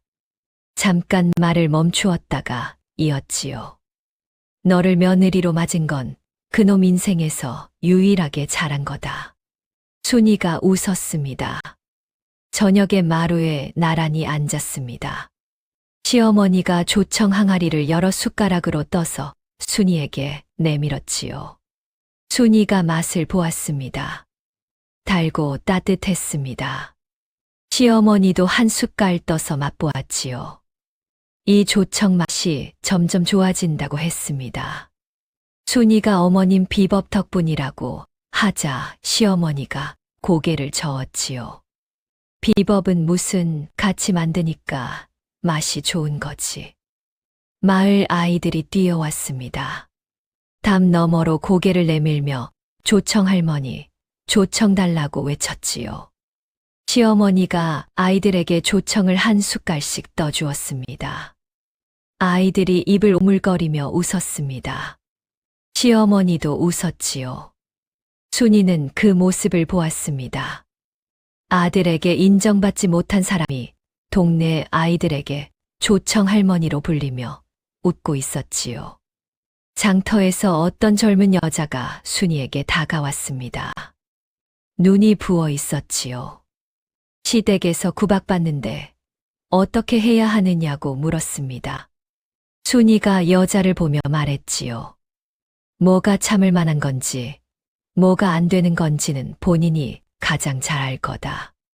참을 수 없는 건 참으면 안 된다. 여자가 고개를 숙이며 돌아갔습니다. 순이가 장터에서 돌아오는 길이었습니다. 멀찍이서 창수가 보였지요. 예전처럼 구걸하는 모습이 아니었습니다. 어딘가에서 짐을 나르고 있었습니다.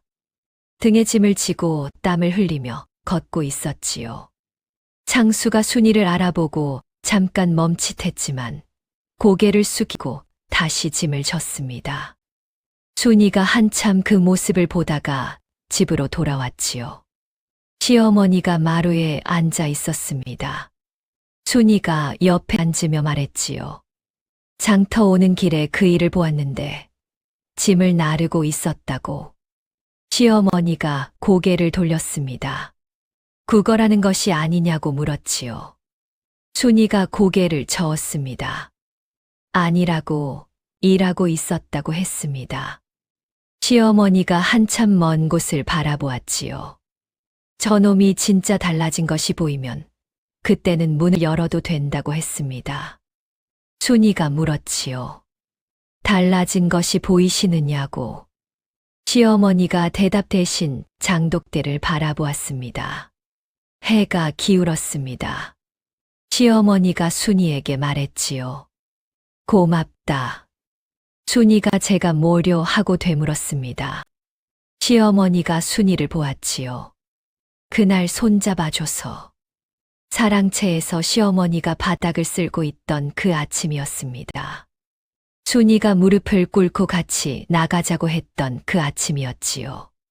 시어머니의 손이 빗자루에서 떨어져 순이의 손 위에 놓였던 그 순간이었습니다. 그 손이 지금도 여기에 있었습니다. 시어머니가 순이의 손을 잡았습니다. 순이가 시어머니의 손을 잡았지요.